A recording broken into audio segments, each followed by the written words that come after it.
Okay, thank you, Esther. Good evening, everyone. Welcome to CEC 25 May 1st, 2024 general meeting. We have a large crowd in the district office tonight. I'm very happy that we have this is the biggest crowd I think we've ever had. Yes. I'm so excited. Yes. I think tonight's agenda may be a little bit long, so we're gonna jump right in to it. We're gonna first do the polls order. Catherine Santora. Yeah, present. Eden Rubenstein. Bob Resort. Present. John Stewart. Present. Jocelyn Chen. Joseph Chow is not yet here. Alvin Chow is not yet here. Shirley Lee is running late, and I am Frank Chow is also not yet here. So we don't have quorum yet. So we will hopefully wait for three more to arrive, and then we will review the minutes. Okay, because we cannot approve the minutes until we have quorum. Yep. So then that's that. A couple of announcements before we begin. So on Saturday, April 27th, we had our family day at Queen Zoo. It was a great turnout. The CEC had purchased 1,000 tickets for the families and students to attend Queen Zoo, and we have over 500 attendees that day. I think Dr. Dantona, Lewis, Esther, Eden, myself, and some other staff from the district were there. We thank you all that attended that day. It was fun. I like doing things outside, outside the meetings, doing things with the kids. So that was a great event. I think we took some pictures, so hopefully they will be posted on the district website. Earlier this afternoon, we received an email from one of our council member, Karan Kashi, and he resigned his position from CEC, from the council, due to his work and family schedule. He is not able to commit. So we will be announcing a vacancy later on at the new business portion of the agenda. I received a notice from Benjamin Goodman, the SCA School Construction Authority. He had advised that there will be playground upgrade at PS 184 to enhance the education and recreational experience for the students and staff at PS 184. I think the upgrade has started, and the expected completion date is the fall of 2024. So hopefully the new class will be able to enjoy it in the new school year. What else? Oh, earlier today we had Dr. Santona and I, and we had a meeting with the Office of Language Access because the OLA came in March to give their presentation, and one of our council member, Joseph Chow, had concern regarding translation in the simplified Chinese characters. And so we had a discussion about that. And also, Shirley and I, along with Dr. Dantona, Esther, Jenny, and Beverly, we attended the Parent Leadership Summit earlier in the year. And we discussed, how to get more resources out to the parents in our district with regard to getting notices translated, getting access for additional resources. So now I'm going to turn over to Dr. D'Antona for his report. Sure. Thank you, Wendy. Good evening, everyone, especially all of our special guests that we have here. So good to see all of our students and families. Just a couple of quick things on the interpretation services. One of the things that we did talk about were in two spaces. One, translation, making sure that information was accessible to families in multiple ways, including traditional and simplified Chinese characters, was something that was brought up by Mr. Chow that is now walking in. Welcome, Joe. So the context of our call was to really talk about making more space for additional translation support to be available. And what they did say was that there is availability. It's just a matter of outreach, well in advance for the folks that they have available to do that translation, for communities that do need it. So that it was accessible. And I know that they also talked about just making sure that there was interpreters available moving forward as well for all CEC meetings, not just ones where families indicate the need. So that is something that I know that Wendy was pushing for during that meeting as well. Yeah. So going forward, I think for the new school year, since this school year ends June, so going forward in July, since we usually have our meeting is the first Wednesday of every month, we're going to give OLA our meeting schedule and to let them know to have someone available for interpretation. So that's what we will be starting to do and see how that goes. Yeah, and I think the feeling was as long as it's accessible, it's unfortunate if folks are not necessarily here to take advantage of it. It's different from having it available, right? So I think that is a good space for this particular body, but also other groups, even including our President's Council, making it available for any families. Because typically speaking, our SLTs tend to be English-speaking folks.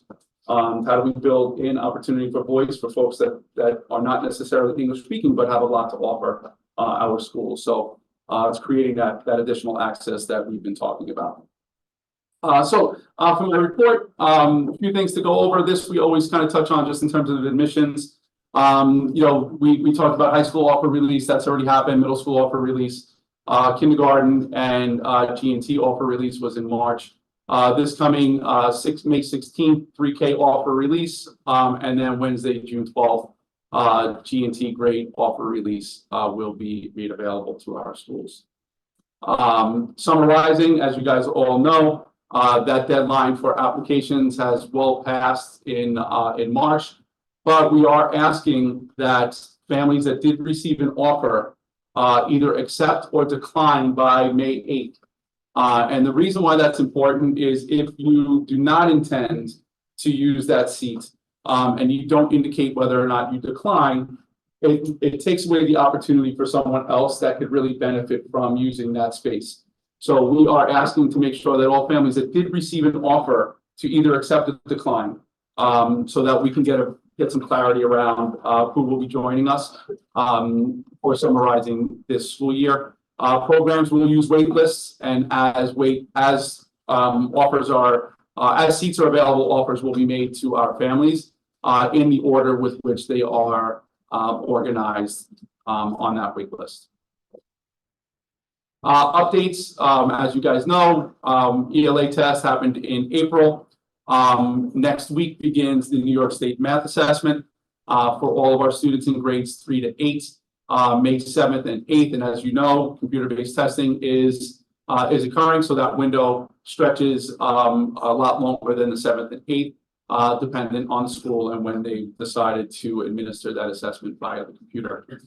New York State science test, grades 5 and 8, that testing window is May 15th through the 17th. Schools will select one consecutive administration date within that window.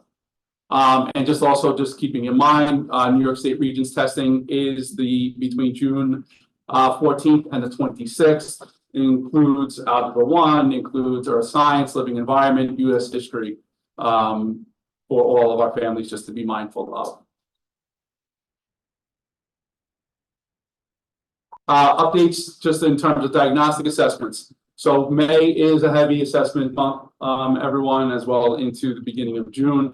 In addition to any state assessments, we do also have our ready diagnostics that will be administered between May 1st and June 14th. We are asking our schools to try to do that towards the latter part of the month, just given the fact that many of our kids are just going through the state assessment now. So we are asking that we try to push it back towards the latter part of May if possible, so that our kids have a little bit of that space in between New York State testing and the diagnostic. Acadians also grades K to 2, same window, and iReady Math is grades K through 8, same window, May through June 14th. We do encourage our kids to really make sure they're taking these assessments seriously. It gives us a very good picture as to where they are, and what we need to do better as a district moving forward. So that is on the horizon. Just parent-teacher conferences, as we know, do occur in May. We have Thursday, May 9th for elementary schools, pre-K centers, Thursday, May 16th for middle schools and D75 schools, and Thursday, May 23rd for high schools K to 12 and 6 to 12. Dates may vary based on schools and how they've organized that at the school level. So please make sure that you've connected with your school accordingly for these upcoming events. New York City Kids Rise is something I'm going to mention at each of our sessions. Just a reminder for all of our district community that every student D25 in grades K through 2 has access to a district, to New York 529 direct plan.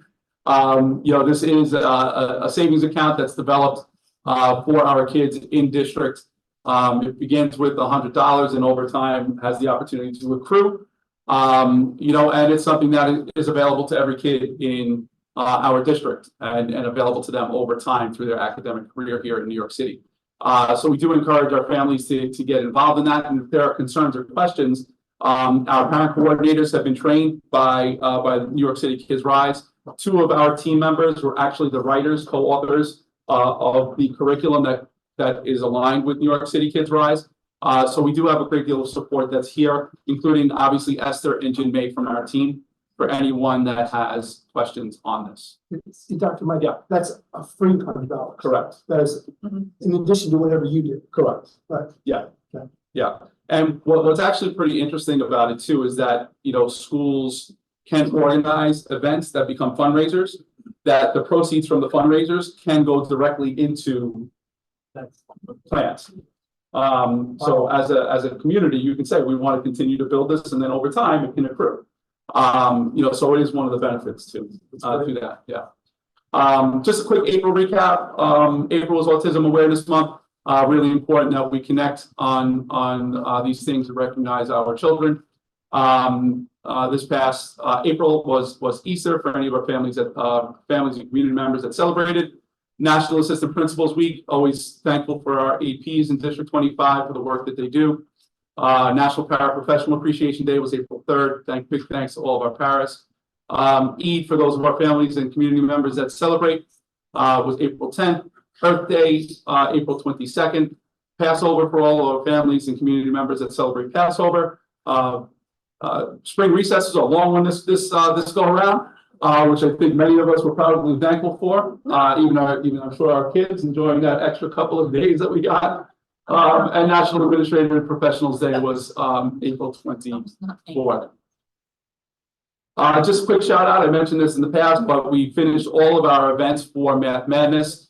They went really, really well, IS-25, 209, and PS-20. Big thanks to Principal DiPolo, Principal Egan, and Principal Parisi for opening up their schools.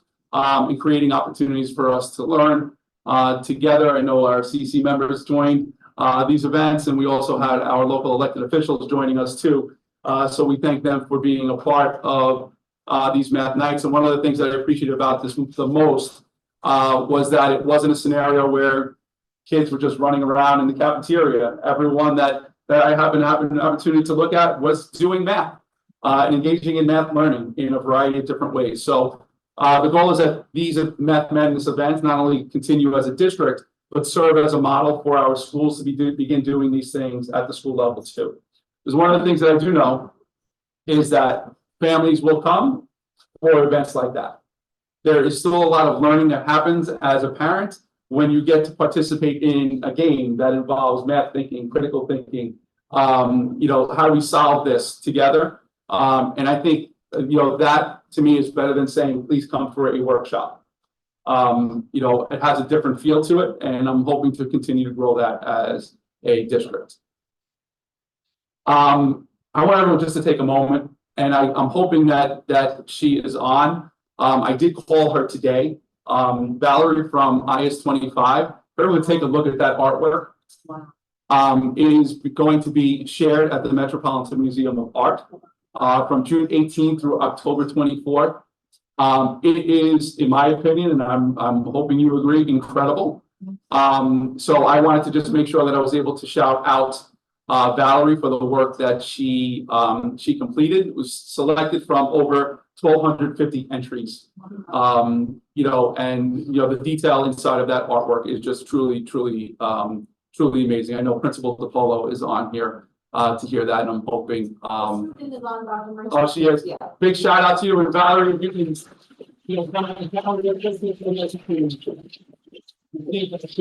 because it is really truly amazing work.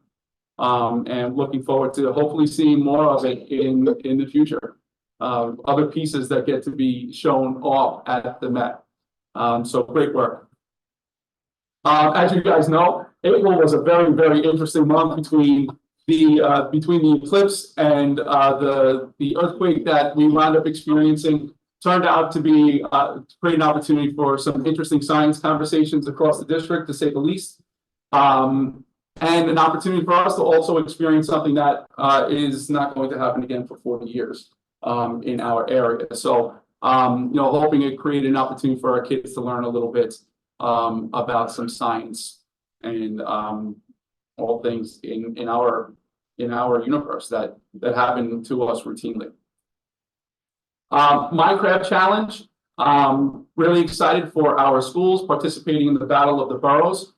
We had 5 schools that are in the semifinals. PS21, PS24, 79, 120, and 200. Basically, what these schools are asked to do, they're given a specific criteria, and then they have to design using Minecraft a solution to that problem. Last year, PS24 was a finalist. Lewis? Lewis back there? I was a finalist in this competition, and we're looking forward to one of our schools making the finals again. It's really great work and allows our kids not only to use their digital tools, but also really work collaboratively to creatively think and problem solve, which is ultimately what we want our kids able to do for success moving forward in college and career. Big shout out to Diana and our team. She showcased, this is the very first time that we've done a cheer expo.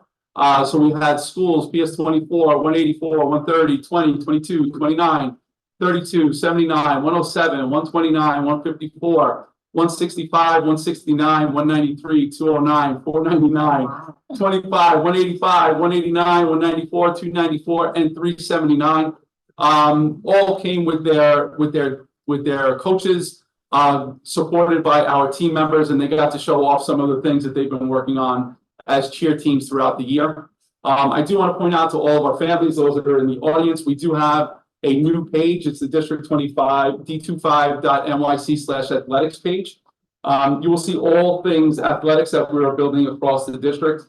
It's something that I truly value, and I think it's important for our kids to have access to a wide range of athletics. So you'll see what we're working on, and there is a lot more to come for this, and I thank Diana for that work.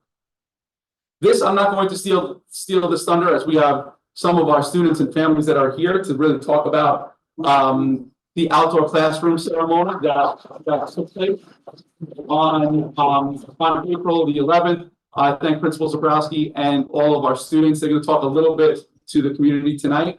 around how they use their participatory budget funds to really organize around this. And then after they speak, I'll talk a little bit around civics for all. District 25 lacrosse clinic on April 13th. This was really awesome. I am a huge fan of lacrosse. In case you guys did not know, it was a high school sport of mine. I can't say enough about that sport. I learned so much just about what it means to be part of a team. And Diana brought City Lax into the district. We now have 6 of our schools that are participating in the league and bringing it into our classrooms across the district moving forward into next year. So we're looking to really build on the opportunities that we're giving our kids in the district. And I can tell you, for a guy that grew up on Long Island, lacrosse was very prevalent. It was pretty much in every school on Long Island, but not nearly as much in Queens. The access to this sport was not nearly as available, and we're trying to bring it to our district. JHS 185 school food tasting. 185 was selected and provided an opportunity to taste test some new menu items. So big shout out to 185 for allowing the Office of School Food to come in and work with our kids so that they can give feedback around the food that's going to be available to our students moving forward. So thank you to them and the Office of School Food for that opportunity. This I'm really excited about, and I can't thank the CEC enough for their support. But as of 2 weeks ago, we received confirmation that PS 169 and Bell Academy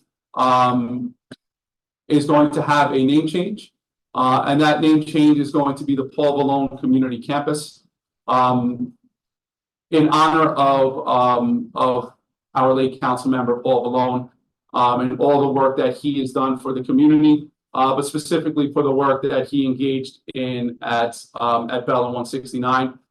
He was consistently there working with that school community in a range of events, whether it was a family day or a dad's day. Former council member Vallone was always there, and I am truly excited that we're able to honor him in this way. So there in the fall, there'll be a bigger ribbon cutting ceremony scenario for this. And as more details come from that, we will certainly share. But this is just to share out with you guys, as a CEC, that this is something that was able to get accomplished in large part to your support a few months ago when we brought it to the CEC. So so thank you guys for that.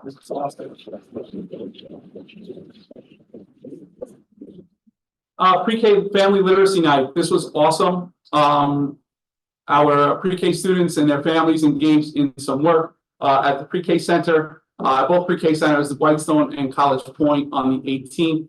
I was involved in a variety of, as we say, smiles, literacy games, getting our kids to promote that space of learning to read at the earliest of ages. So really excited about that work and looking to build on it moving forward as a district community. So thank you to Principal Lucas for organizing this event and our team members that participated, as well as their staff.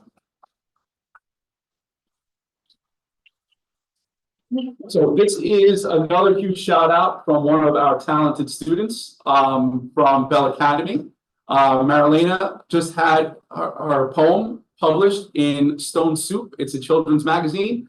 So I just wanted to give her a huge shout out for the poetry that she contributed and is now a published author in our midst. So I'm not sure if she is on here or Mom, but big shout out to you, Marilena, for the work that you've done and will continue to do. Looking forward to seeing more of your work in future magazines, books, or wherever that brings you moving forward. So big shout out to you.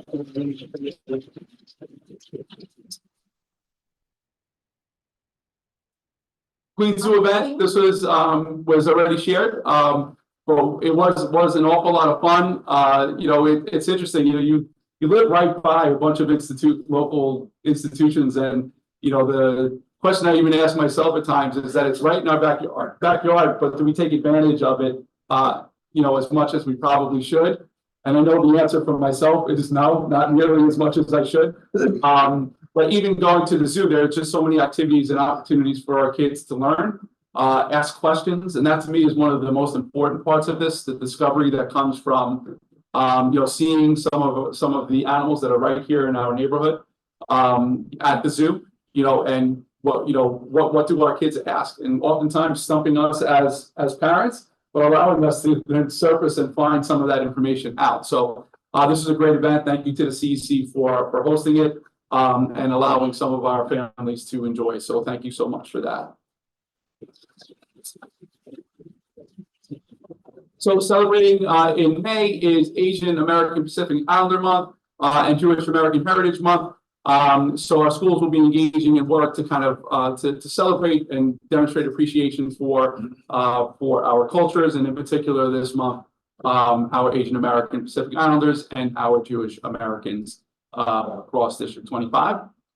And lastly, thank you, principals. Today is Principal Appreciation Day. Big thank you to our building leaders across District 25 and the work that they do every day to support our kids, to support our families, to support our community. So big thanks to them. And then next week is National Teacher Appreciation Week. Big shout out to all of our teachers as well for the work that they do for our kids every day. There's not enough that can be said for the work that we're charged with as educators today. And I truly thank all of them for the work that they do on behalf of our students here at District 25.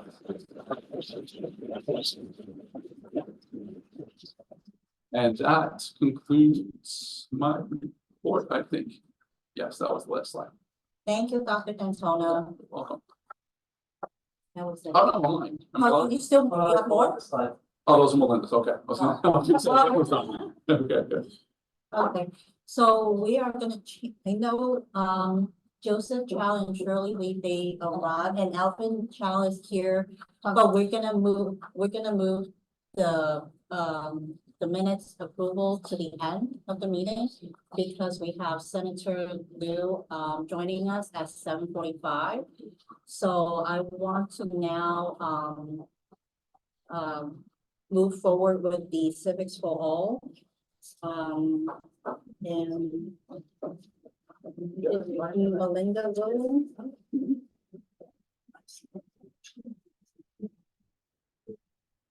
Good evening. Hi. Welcome. Melinda's from our District 25 team, is in our Civics for All point person, social studies point person, all things related to civics is part of Melinda's work. I thank you for being here, Melinda, to share this stuff. Thank you. Thank you for having me. This is, of all of the work that I do in this district, this is my favorite. So you might have noticed outside, there is a banner hanging, and if you didn't notice it on the way in, notice it on the way out. We are proud to have a Civics for All partner district banner hanging on 3 years ago. I was approached by Central asking if I would pilot Civics for All in District 25 and the other district that we don't mention. And we were the first Civics for All as a whole partner district. Civics for All started in 2019, literally just before the pandemic. And there were individual partner schools, but this was the first attempt at a partner district. So we are what is happening? We are very proud to be the first. Next slide, please. It's animated. There's a lot of animated. So why is civics important? So if you click that, 1 in 300 Americans right now are sitting in a New York City DOE classroom. So we have a huge responsibility. We have a large number of students that we are impacting with this work. I'm going to share a little data because we love data in this district, but there is a civics empowerment gap and it mirrors the achievement gap. But the disparity on the understanding of civic knowledge and experience, particularly for African American and Hispanic immigrant core students, it persists into adulthood.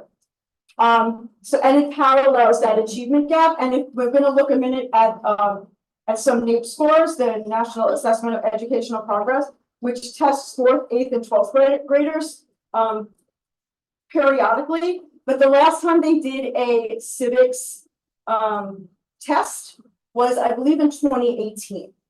So if we look at first, these are the average NAEP scores for 8th graders. I believe this was 2018, which was the last time they gave the assessment. Now, just look at, these are 8th grade ELA scores. It absolutely parallels the ELA score. So where students are struggling in reading, they're also struggling to gain the content knowledge that they need for civics.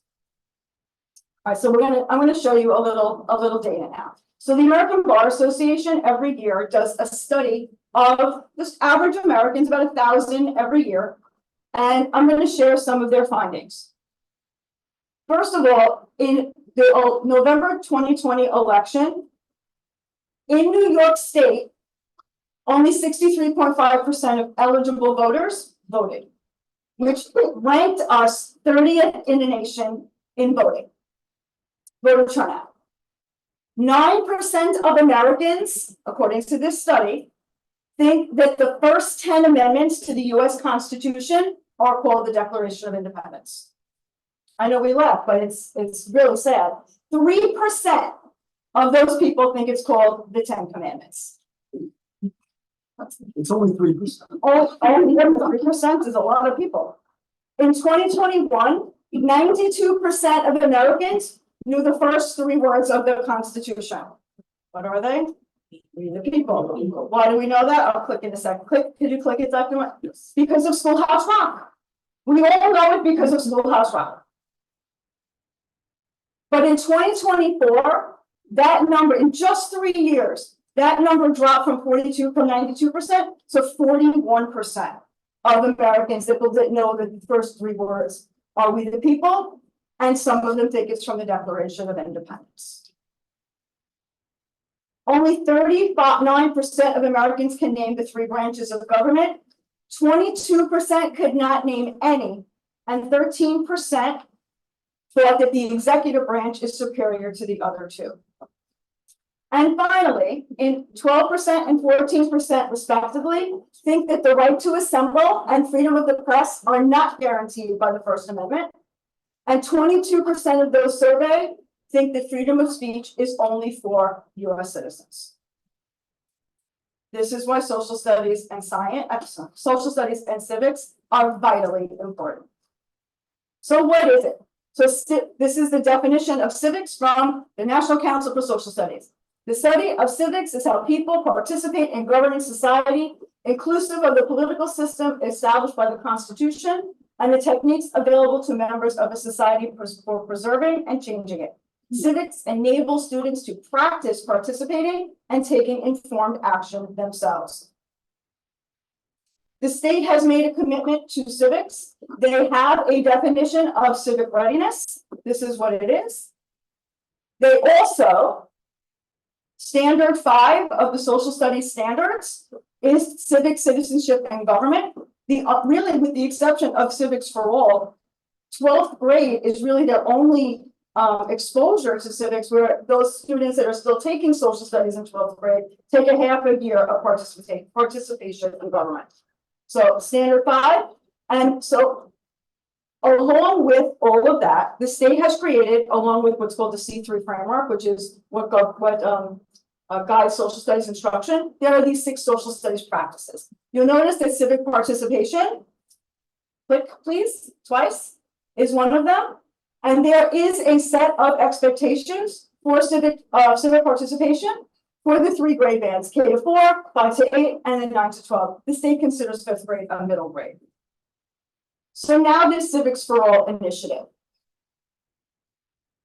Chancellor Banks has made a commitment to civics in New York City. He tells a story here, which I always tell when I do professional learning with my teachers, is, remember Jay Leno, who used to go out onto Hollywood Boulevard and do like the jaywalking, and he would ask people, random people, all kinds of questions, and haha, isn't it funny that no one knows the name of the vice president? Well, it's not that funny. And that's the story he tells about why people need to be civically engaged and why it is the responsibility of the public schools to help get us there. And here is it's one of Chancellor's 4 pillars, reimagining the student experience, where there is a pathway to the middle class, including financial literacy. And Dr. Mike mentioned that 2 of the team members wrote the curriculum, that is me, and my colleague Anna Arrigo wrote the curriculum that we will be sharing more with teachers next year, and civic skills. So Civics for All was designed to make sure that students have the knowledge of history, the principles, the foundations of American democracy, and the ability to participate in that democracy, in that democratic process. It should be part of core instruction. The civic participation practice is part of social studies instruction, and in our curriculum, Passport to Social Studies, in each lesson where it lists those social studies practices, many of those lessons are aligned to civic participation. But we want to make sure we're developing their understanding.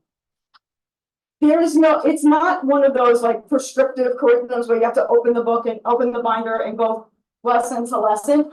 Civics for All is what every school wants it to be for them. Every school has a different makeup in their school communities, whatever works for them. And it's really designed to work with whatever they're already doing. It happens to be a companion to Passport to Social Studies, so it is integrated beautifully. I'm going to show you how right now. This is our curriculum. They were delivered to school. They are free to schools. They do not have to pay for these. There are 2 binders for each, a part 1 and a part 2, for K to 2, 3 to 5, 6 to 8, and 9 to 12. And in those binders, there are themes. So there are approximately, I think there's 5 different themes, and you'll notice that there are 2 that are for every grade from K through 12. Rights and responsibilities and the role of the individual. And this is how the curriculum is organized. It is actually color-coded, so it's easier for teachers to make sense of it. The green lessons were written by the Civics for All team. There is a team at Central that helped to write these lessons. The blue lessons are directly lifted from our Passport to Social Studies curriculum, and the orange ones were written by some of the partner organizations, museums, historians, people who work directly with the social studies team, civics teams. Okay. I want to just share with you some of our, so the lessons are one part of the initiative, but there are some others that are really favorites for our schools. Project Soapbox is probably the top of the list of our favorite event of the year. And what Soapbox is that our students literally get up on their soapbox and they write about an issue that is important to them. We don't brainstorm a list and say, pick from this list and pick what's important. It's what is important to them. This year, students were chosen to go, there are several different layers to this. Schools do their own showcase. They like to call it a competition. I'm very competitive. Dr. Mike knows what I'm upset about, but I won't share that tonight. Then they do a citywide event. This year it was done virtually because there were so many students citywide. They did it virtually by grade band. And from that, 11 students were chosen to go to what we call the main stage, where 11 students give their speech. They did it at Tweed this year. I brought 2 very wonderful students with me. They're both from PS 130. I had the opportunity at the end of the year from April to August to be their principal. But these are all of the speeches that I heard this year, and I went to many different, I was invited to a lot of schools. These 2 were my favorite speeches. So I'm going to invite up Liam. Come on, Liam.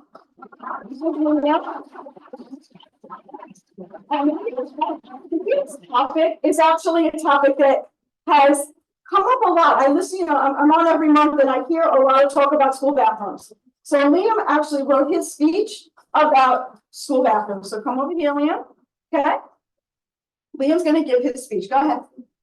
Hi, ladies and gentlemen. I'm Liam Say from PS 130 in Miss Yoon's 4th grade class. Thank you for giving me this chance to talk about something very important. Our school bathrooms. I know you might be thinking, why on earth is a school bathroom so important? Well, let me tell you, it's a big deal. Once, when I was in the school bathroom, I tried to use the stall, but the door didn't lock right, and I felt like I was being watched.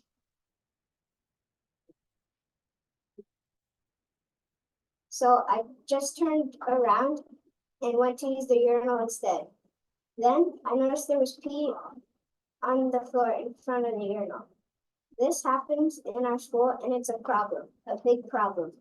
Everyone deserves privacy and a clean space, especially when they're in the bathroom. It's not just about having a place to do your business. It's about having a place to feel safe. According to the Healthy Hand Washing Report in 2020, 68% of students say school restrooms that are poorly maintained or unclean show the school doesn't care about its students, reflects poor school management, and lowers their overall opinion of the school. In fact, 50% of the students rate their school restrooms as poor or fair. Additionally, based on the 2019 Ramley Corp Student Healthy Hand Washing Survey, 32% of students mentioned that the restrooms being dirty or smelly is a reason they usually avoid using the school bathrooms. Imagine a world where every time you entered a bathroom stall, it was clean, the door closed properly, locked worked perfectly. Wouldn't that be amazing? You can focus on what you came in there to do without worrying about the many germs or someone accidentally coming in. Cleanliness and privacy are important things. It starts with having a bathroom stall that is clean and works right. This is my call to action to improve our school bathrooms. I think the school custodians should clean and disinfect the bathrooms in between lunch periods each day. I also think the locks in the bathroom should be fixed. According to the New York Department of Health website, all schools must maintain routine cleaning and disinfection schedules and procedures. The school bathrooms are considered high traffic areas. I believe that we deserve better. In fact, 6.5 to 32% of the population in the USA have some type of toilet phobia. According to mutovergut.com, our school bathroom stalls should have a safe and private space for all. I want bathrooms that are clean with doors that lock and close and lock properly. If we can't feel safe in a bathroom stall, how can we feel safe anywhere else? Thank you for listening. Privacy matters, and we deserve better bathrooms in our school.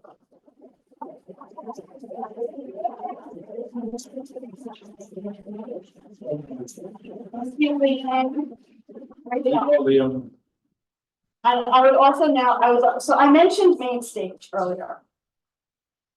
I'm going to invite Penelope also to come. She's also a fourth grader. Penelope's speech is the one that I thought ours should have represented District 25 at main stage. So Penelope, take it away. In March of 2019, my dad received a phone call from the hospital. My mom had gone out for a run and fell on the sidewalk about a mile from our house. My heart sank when I heard the news. I found out she landed on her face and was unable to make it back home. An ambulance had to take her to the nearest hospital. She suffered numerous injuries to her face and teeth. She was told that she was very lucky that her head and neck were okay. Her injuries could have been much more serious if she had landed in a slightly different way. You might be wondering, why is she talking about her mom's injury? My name is Penelope Serda, a fourth grader from PS 130, here to talk to you about broken sidewalks. My mom's injury was my inspiration to fight for smooth sidewalks. Did you know that 12,750 miles of sidewalks in New York City cause many injuries due to cracks and unevenness? In fact, the Department of Transportation has to replace over 2 million square feet of sidewalks each year because they are damaged in some ways. The top 3 reasons for broken sidewalks are temperatures changing from cold to warm, old age, and growing tree roots. New York City experiences all 3 of these issues. As you know, climate change makes the temperature warmer. Our city is old, and believe it or not, New York City has about 660,000 street trees with growing roots. Here in our community of Queens, we have the most street trees out of every borough, with about 250,000 street trees. In fact, if you go for a walk in our neighborhood, you will see street trees breaking sidewalks on almost every block. Broken sidewalks are very dangerous. As you all heard in the beginning, I know this from personal experience. But the problem is, my mom isn't the only one. According to the Department of Transportation, there are close to 11,000 reported injuries each year caused by falling on broken sidewalks. The city pays millions of dollars a year for these injuries. For example, in 2021, the city had to pay a total of $61 million to people who were injured by falling on broken sidewalks. Besides causing injuries, broken sidewalks impact people's daily lives. They prevent people from safely walking, running, biking, riding a scooter, pushing a baby stroller, and getting around on wheelchairs if they have disabilities. The New York City law states that homeowners are responsible for repairing their sidewalks, even if damage is caused by a city tree. If the damage is severe, homeowners can file a claim. Many claims, however, are not approved. Even though the Department of Transportation replaces over 2 million square feet of sidewalk yearly, that is less than 1% of total broken sidewalks. Most homeowners cannot afford to repair the sidewalk. The expense can cost as high as $1,000 to $5,000. I want to see New York City adjust its laws and improve its claim approval process so that broken sidewalks caused by street trees can be repaired without a cost to the homeowner. The city should start by focusing on areas with lots of playgrounds, parks, and schools where the sidewalks are heavily used by families. Wouldn't it be great if we could learn to ride a bike or roller skate, or maybe even walk to school without worrying that we would trip and fall? Wouldn't it be great if instead of the city paying people millions of dollars because they got hurt, the city instead used the money to fix sidewalks so nobody would get hurt in the first place? Our voices need to be heard.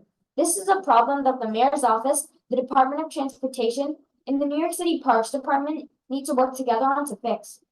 Please consider calling or emailing our Queens Borough President, Donovan Richards, and ask that he bring this important issue to their attention. Please also post your comments about this important issue on all of your social media accounts. Use hashtag #FixOurSidewalks. Let's be safe out there. Thank you.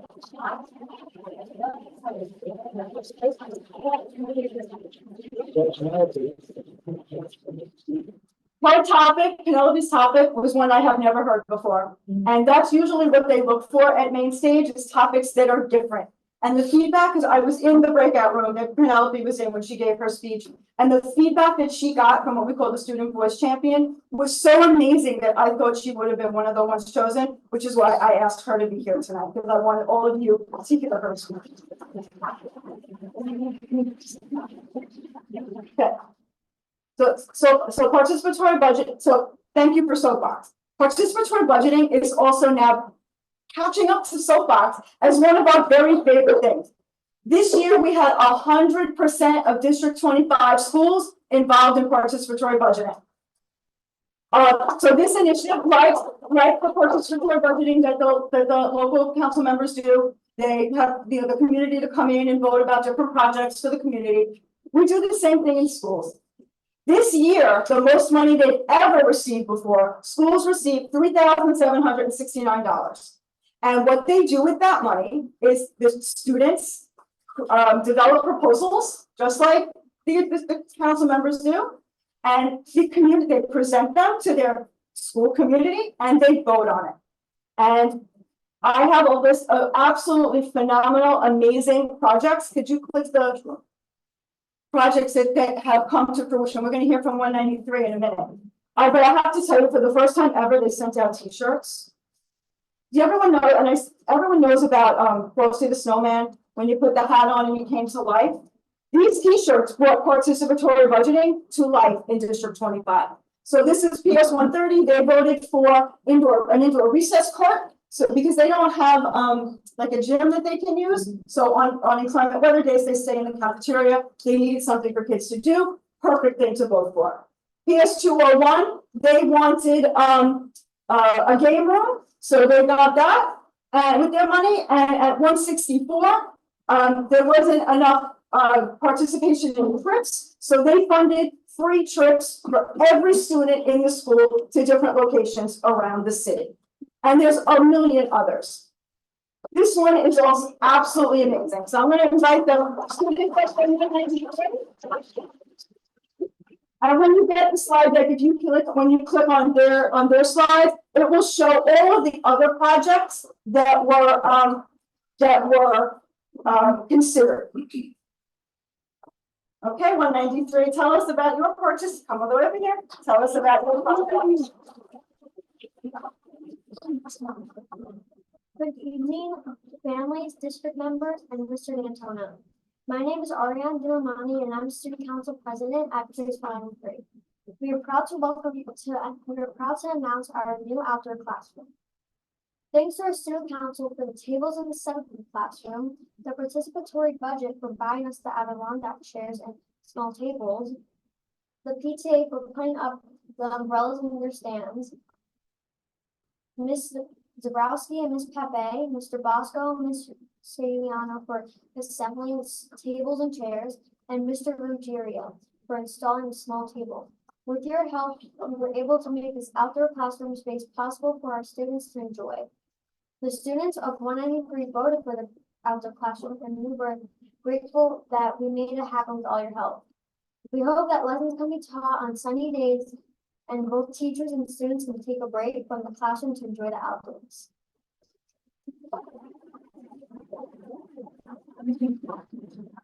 Ladies and gentlemen, esteemed guests, and beloved members of our school community. My name is Sophia Oso, and I'm the Vice President of Student Council at PS 193. Today marks a truly special occasion as we gather here for the ribbon cutting ceremony of our brand new outdoor classroom. It is with great excitement and joy that we come together to celebrate this momentous milestone in the life of our school. As we stand here surrounded by the beauty of nature, I can't help but feel a sense of wonder and gratitude. This outdoor classroom represents so much more than just a physical space. It symbolizes our unwavering commitment to providing our students with the best opportunities of learning and growth. Just imagine the countless possibilities that lie ahead within these walls of greenery and open skies. Our students will have a chance to immerse themselves with the wonders of the natural world, to explore, discover, and learn in ways that were never before possible.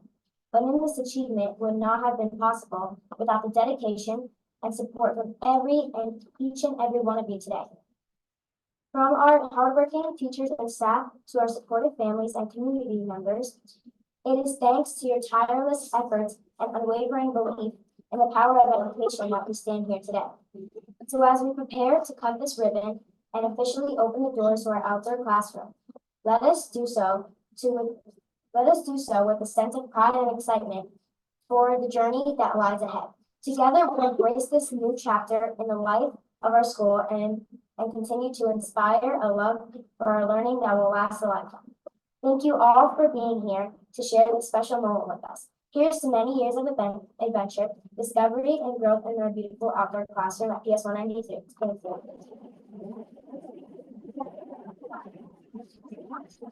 Good evening. My name is Penelope Pardo, and I am the treasurer of the PS 193 Student Council. In order to raise funds for the development of an outdoor classroom, a variety of creative and successful fundraising activities were organized.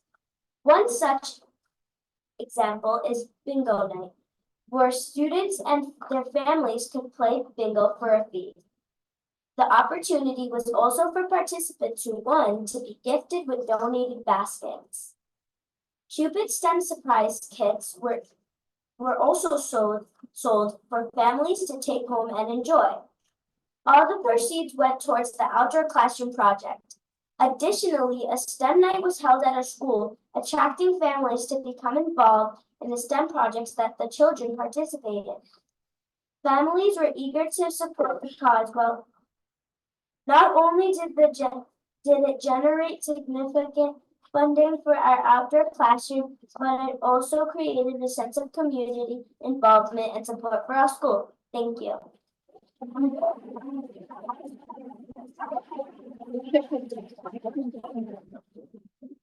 Be careful about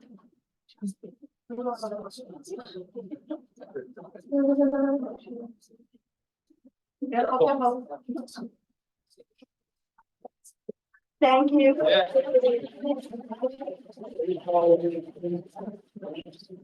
What's better than student voice? This is true. The democratic process being done by our students, and their voice matters.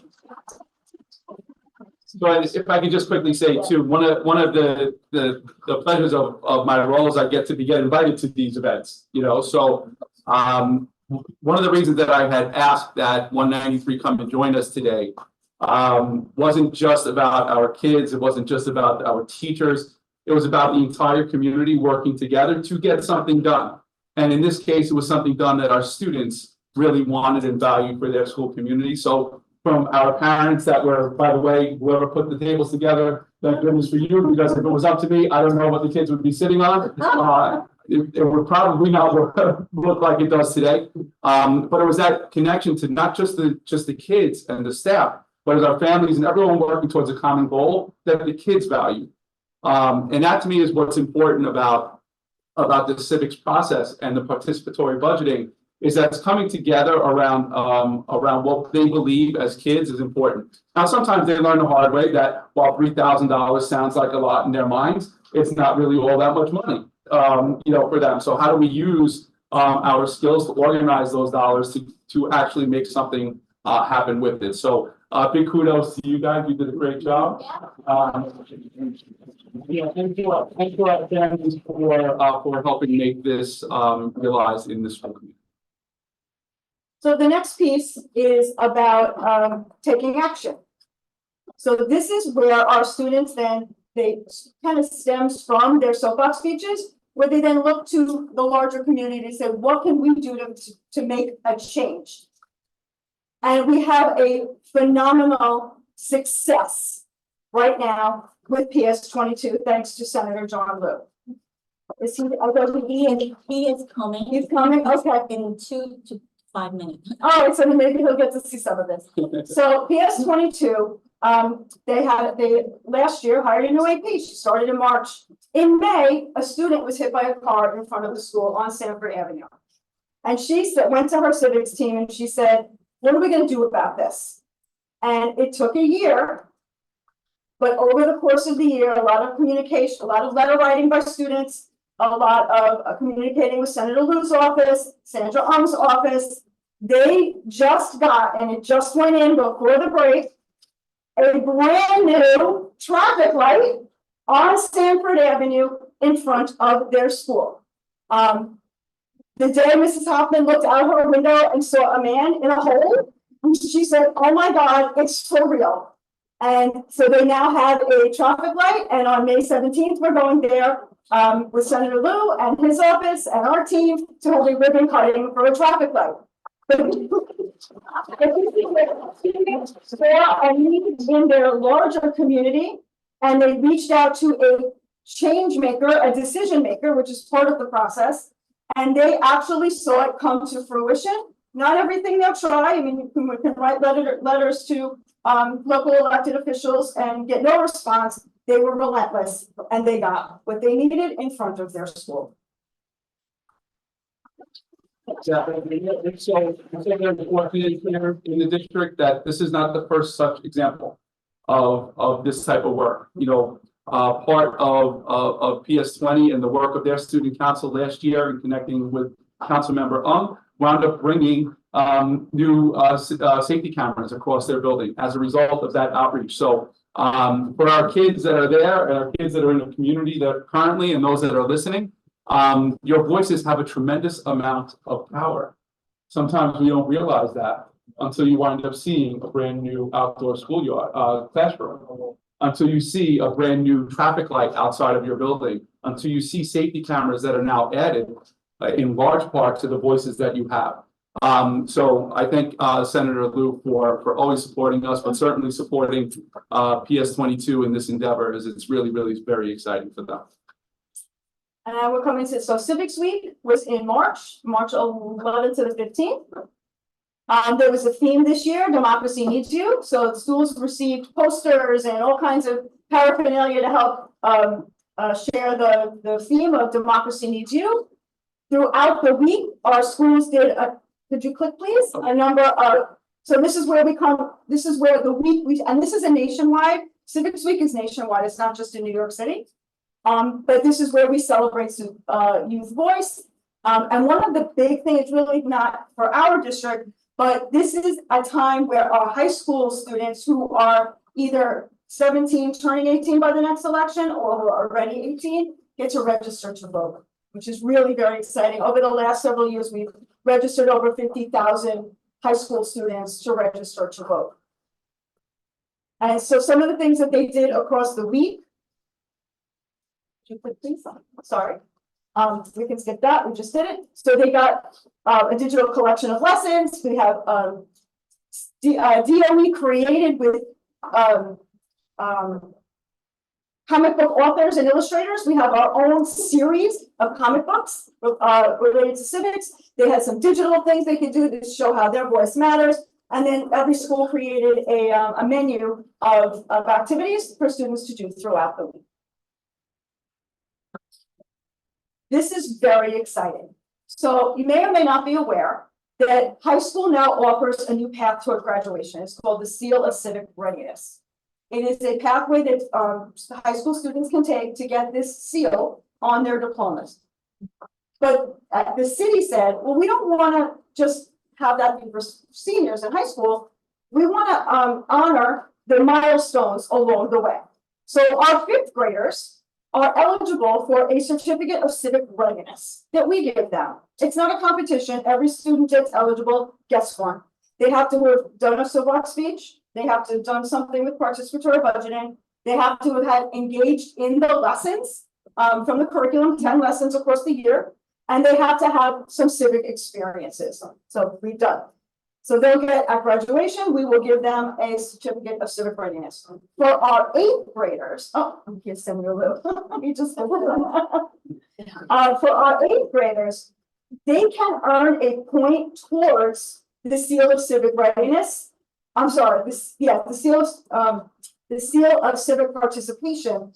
They can leave eighth grade with 1 point. If they have, for now, done a soapbox speech, they have participated in the lessons, they demonstrate some civic knowledge, and they have done a take action project.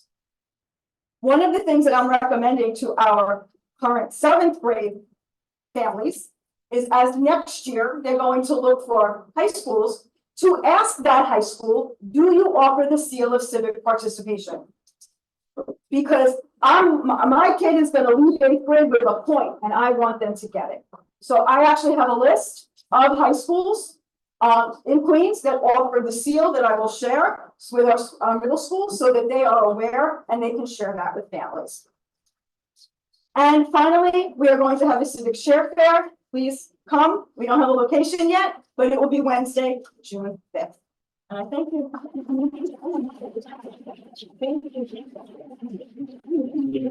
Thank you, Melinda. Thank you to Ariana, Sophia, Penelope, and Liam for being here tonight and giving your speeches. We keep up with the good work.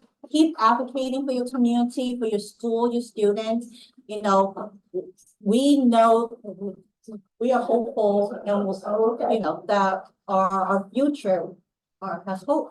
Our future, because so continue the good work, and now we have here tonight, as special guest, Senator John Liu here.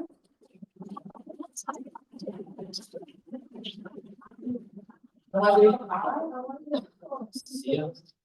floor is yours.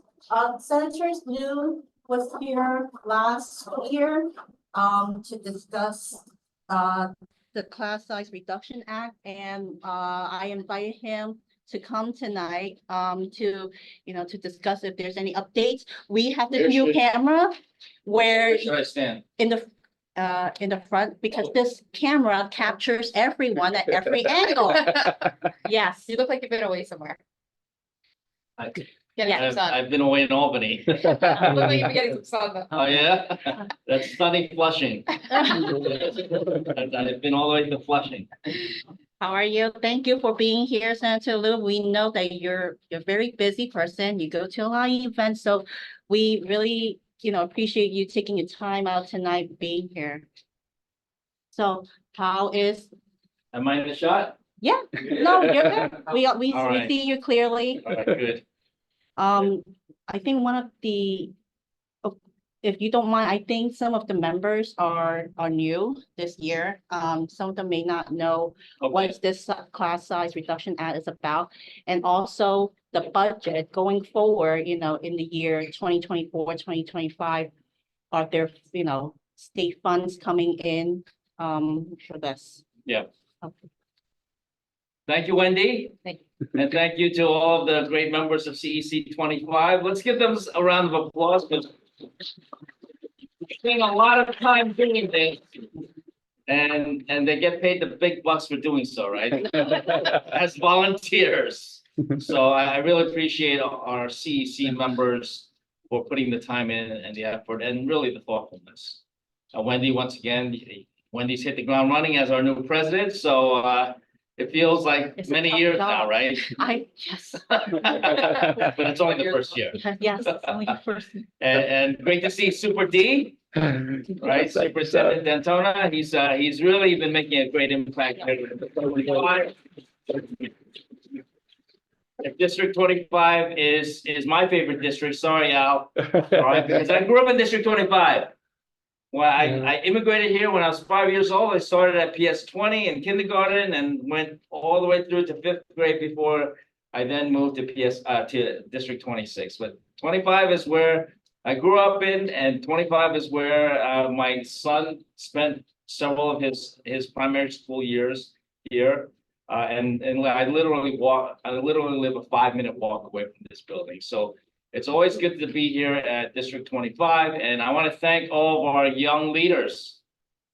And talking about civics for all, understanding what's happening in our country, what's happening in our state, what's happening in our community. And they did a wonderful presentation. I didn't see it directly, I will see it later, but my staff who is on the Zoom, Susan Choi, who you all know and love, as opposed to me. She has told me all about your presentation, and civics actually has been a big priority for the state senate these last few years under the leadership of Education Chair Shelley Mayer. She's really made civics a requirement for all students in the state of New York, and it's really, I mean, if you think about what's happening nowadays, and sometimes, it's not even just kids, adults try to find it difficult trying to figure out what's real and what's fake, and this is more reason why we need civics more than ever before. So let me give you a few updates. And I want to thank all the parents who are on Zoom also. We want to continue to make this capability, because I think when we have virtual meetings, we have that much more participation. The issue that really was facing legislators in Albany was the issue of how to run public schools in New York City. And most people know the issue as mayoral control.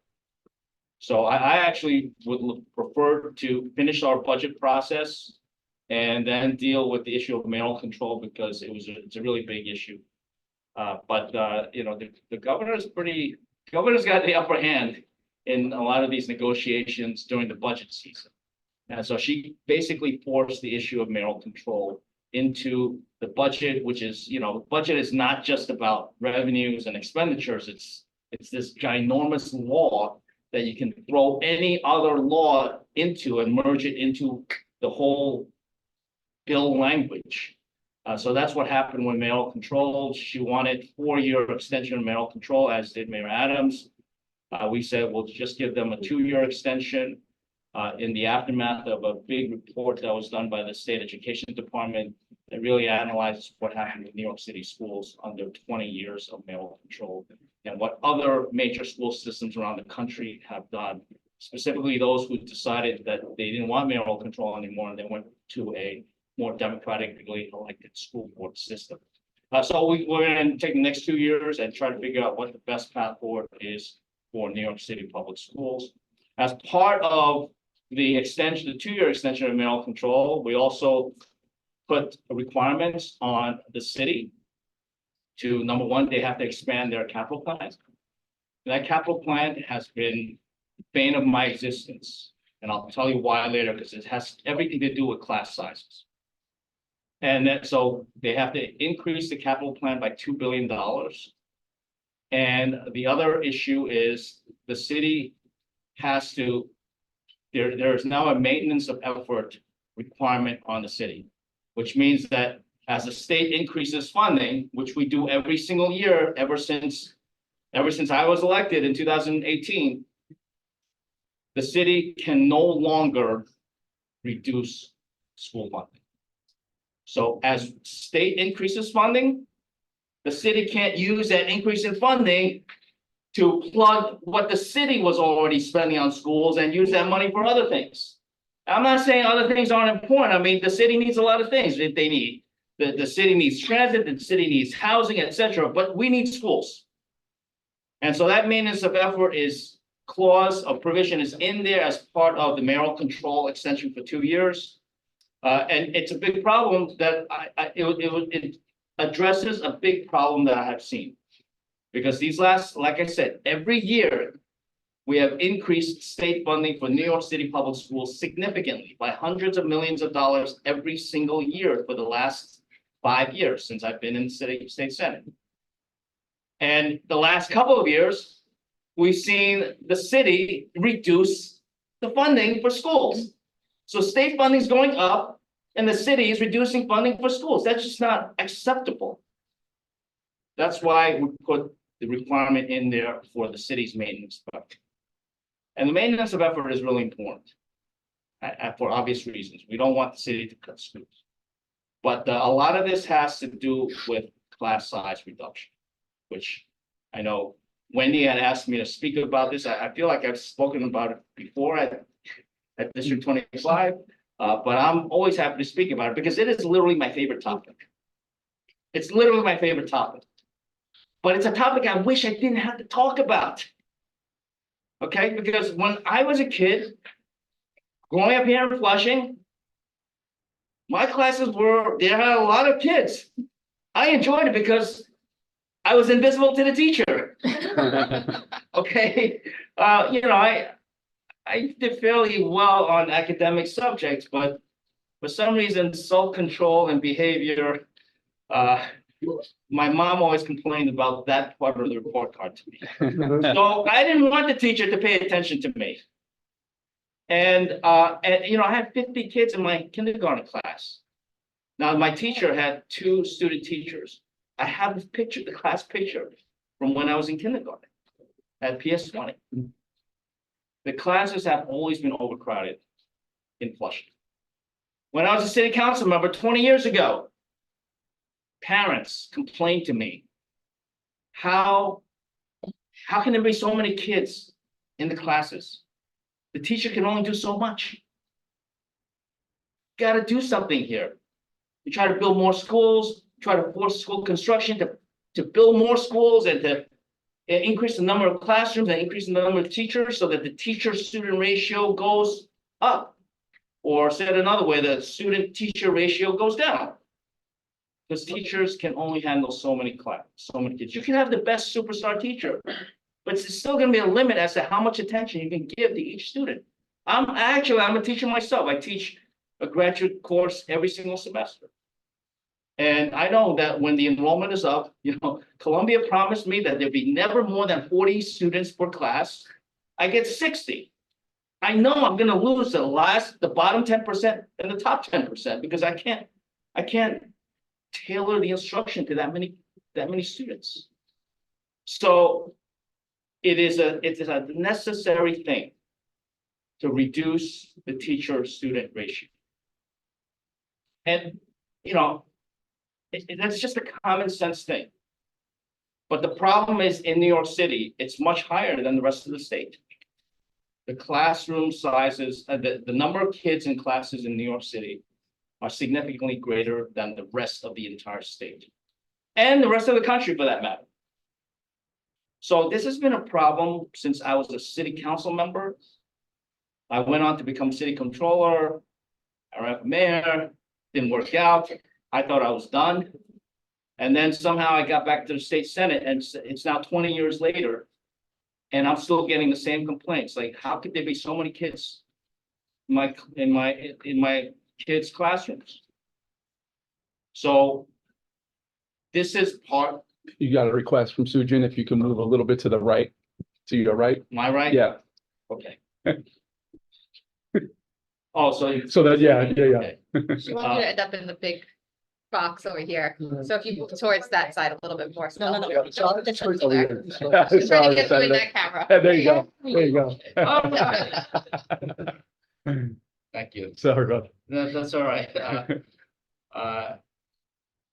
So we need to have reasonably sized classes. And I'm giving you a lot of the background. And those reasonably sized classes, it's something that I always wanted for myself, my kids, and my constituents. But it's actually not about what I want.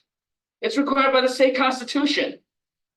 There's a lawsuit 20 years ago that required schools to be better funded in New York. Schools to be better funded in order to provide a sound basic education, which the judges said one of the main reasons why New York City school kids were not getting a sound basic education was because there's too many kids in each classroom. So this was a mandate from the state constitution as interpreted by the highest level judges in New York State. It's not my law. My law in 2022 didn't change that constitutional requirement. It basically just put a time frame, finally, a 6-year time frame for the city to get its act together and do what is constitutionally required. All right, so we're at this point now. Now I understand there's a lot of concerns. Parents are worried about what if their kids can't get into the classes, or what if their kids can't get into the schools. There's going to be, with any major change, and this is a major change, there's going to be a period of transition. And that period of transition is not going to be easy. It's going to be rough. Now, from a public policy point of view, I have no doubt that in 10 years after we're finished applying and absorbing the classroom requirement, no one's ever going to look back on this and say it was the wrong thing to do to reduce class sizes down to the level that the rest of the state has. And those levels are actually the limitations of kids 20, 23, and 25 based on the grade. Those are numbers not from me. I didn't make those numbers. Those numbers came from the Department of Education themselves in documents from 20 years ago. That was their objective, to reduce class sizes down to 20 for kindergarten through 3rd grade, down to 23 for 4th to 8th grade, and 25 for high school students. Not my numbers, the DOE's own numbers. That's what they said would allow the city to provide a sound basic education as required by the state constitution. So here we are. So now people are saying, well, we need to change the law because it can't be done in 6 years. We need to change the law because you passed this law and you didn't give us the money for it. And all sorts of, the city the mayor, the chancellor, they throw every excuse under the sun. We didn't create the problem. Of course they didn't create the problem. You wanna, the first mayor that had this problem was Michael Bloomberg. He didn't fix the problem. He diverted to de Blasio. De Blasio didn't fix the problem. He put it in Eric Adams' lap. And how much longer are we gonna keep doing this? So that's literally why I had to pass a law two years ago, 2022, to put a time frame on what the city already had to do. And why did I do it 2 years ago? Because I actually opposed the law before that. And some of my colleagues in the legislature, they wanted to require the city to reduce the class sizes back when Democrats took the majority in 2019, when I was first elected. And they said, it's time, the city's been dragging its feet. We gotta require them legally to reduce class sizes. I said, we can't do that. We can't do that because we still owe the city money. We had not fully funded foundation aid. So I opposed it for several years until 2022. What happened in 2022? We fully funded foundation aid. The state was now beginning to put the entire amount of money that it was required to do for every school in the state, including all the schools in New York City. At that point, when we have fully funded foundation aid, there's no more excuses the city has. Now, part of the problem is that Mayor Adams has went ahead and spent that money on other things. And I don't, look, I mean, Summer Rising, expand the GNT, the NYC Reads. I think they're all good programs. The problem is that the city should have come up with money for those programs instead of use the constitutional money required by the state and the courts in the state budget to do so. So now they got to make choices. And the city has to fund its priorities. But the city cannot renege on its constitutional duty. Now, let me get back to the parents, because parents are very concerned about the short-term impact of this legislation. And when I was writing the law, I considered the short-term impacts. It was always my intent, and I still say to the mayor and the chancellor, you want to change the law? Tell me what you're able to do. Silence. Just like in 2022, before we passed the law, I sat with them and said, look, I know you're new, right? Eric Adams had just taken over as mayor in the beginning of 2022. David Banks just took over as chancellor. You didn't create this problem, but you're now the mayor and you're now the chancellor. You need to reduce class sizes because it's required by the state constitution. What's your plan? No plan. No plan other than, oh, well, we didn't, it's not our fault. We just got started, blah, blah, blah. You're the mayor, you're the chancellor. This is your responsibility. No plan. So we instituted the 5-year time frame. It got extended to a 6-year time frame because the governor was a little bit more lenient. That's fine. 6 years is fine. If the Department of Education and the mayor want to say they need 8 years, say it. But you got to be accountable. If you need more time than that, then say how much time you need. And if you really think you need that much more money, say how much more money you need. But they haven't said it. So what can you do as CEC 25 and the parents here? Well, the law is very clear. There are exemptions that are available. And I urge you to take a look at some of those exemptions. There's exemptions for class size requirements for reasons that are not complicated. If there's not enough space, you can seek an exemption.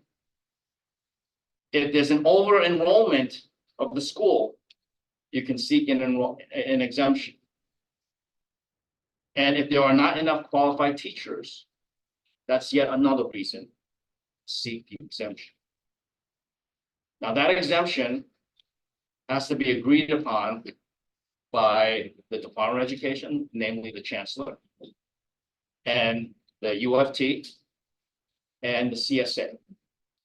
UFT is the union that represents all the teachers in New York City. The CSA is the union that represents the school administrators, including assistant principals, principals, and superintendents in the city of New York. It's a three-way agreement. All right, so that exemption is there.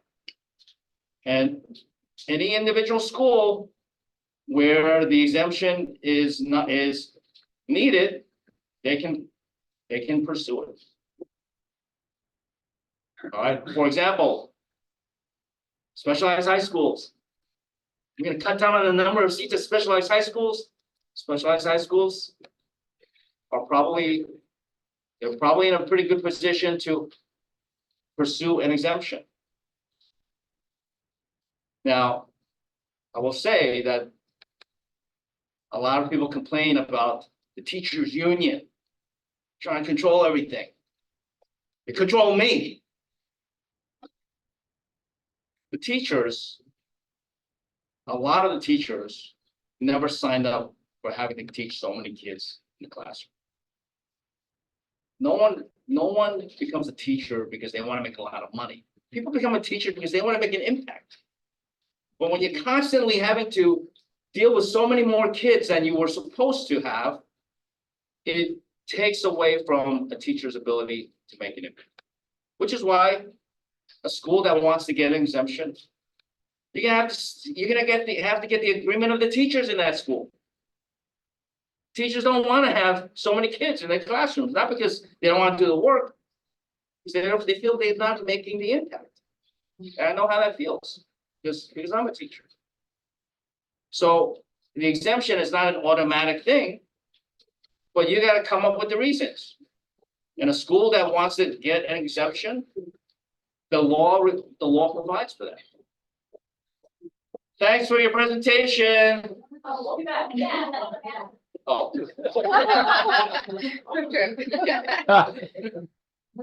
All right, so anyway, that's just a quick, maybe not so quick intro, but I'm here to answer any questions, because that's actually why I wanted to come in to answer questions.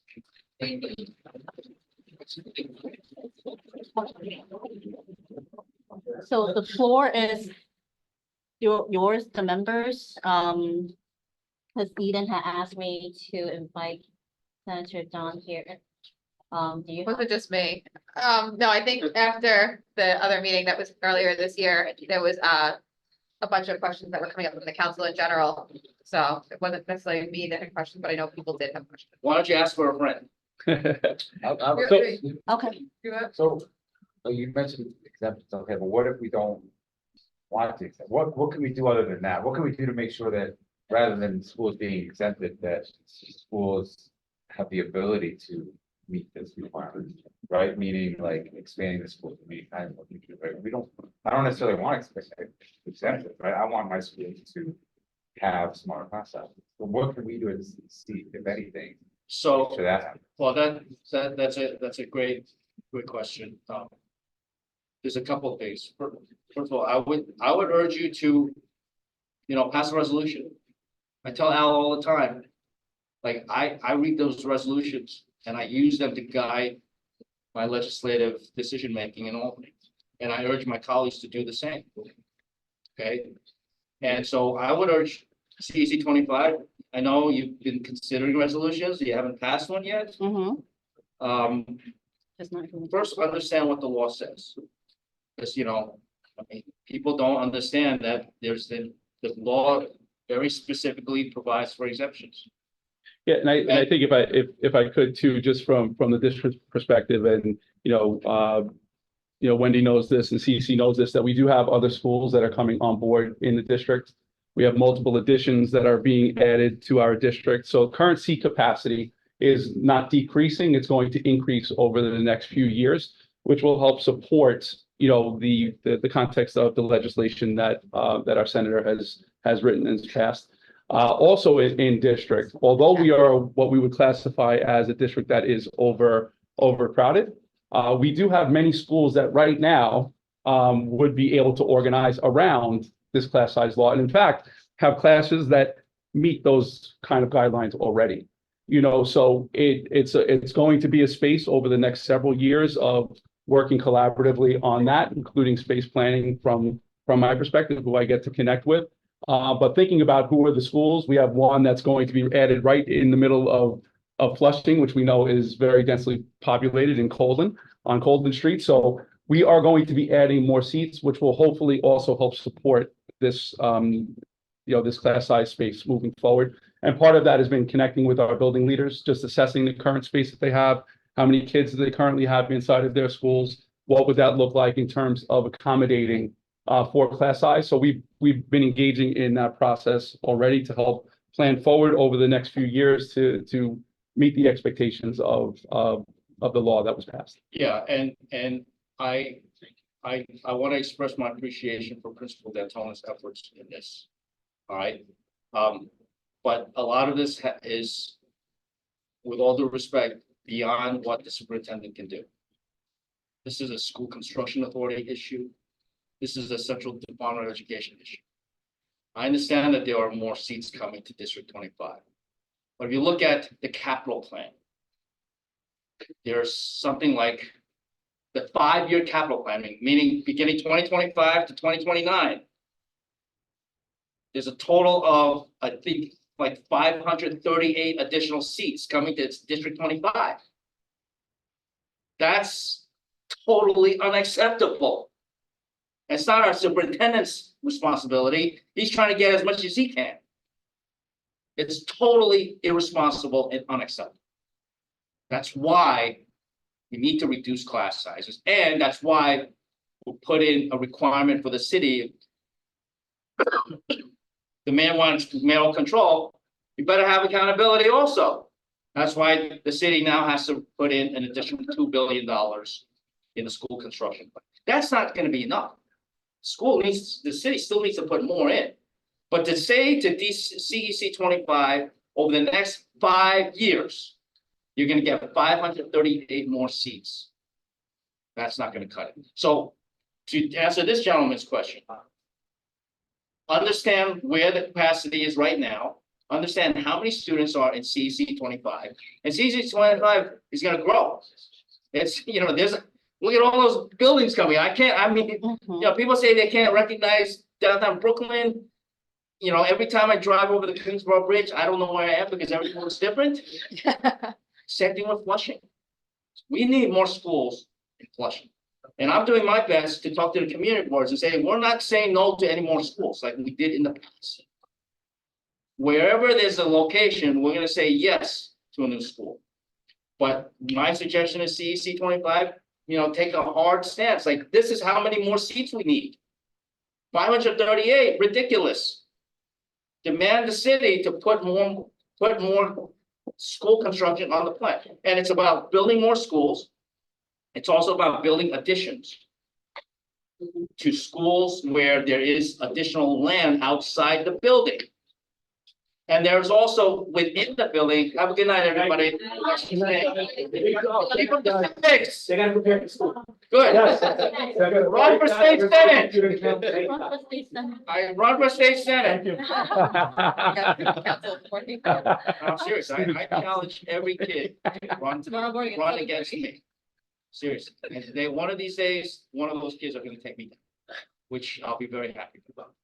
So that's something that's very clear. And there's another thing that needs to happen, not just space. The city has to change its fair student funding formula. Because right now, the fair student funding formula is basically, a school gets a certain amount of money based on how many kids they have. And, there's like special other factors that are built in for each kid. But basically, it's based on head count. Now, if a school is overcrowded right now, meaning the classes are too large, and their enrollment has to go down because there's no more space in that building, and over time their head count's going to go down. Say it's got to go down by 10%.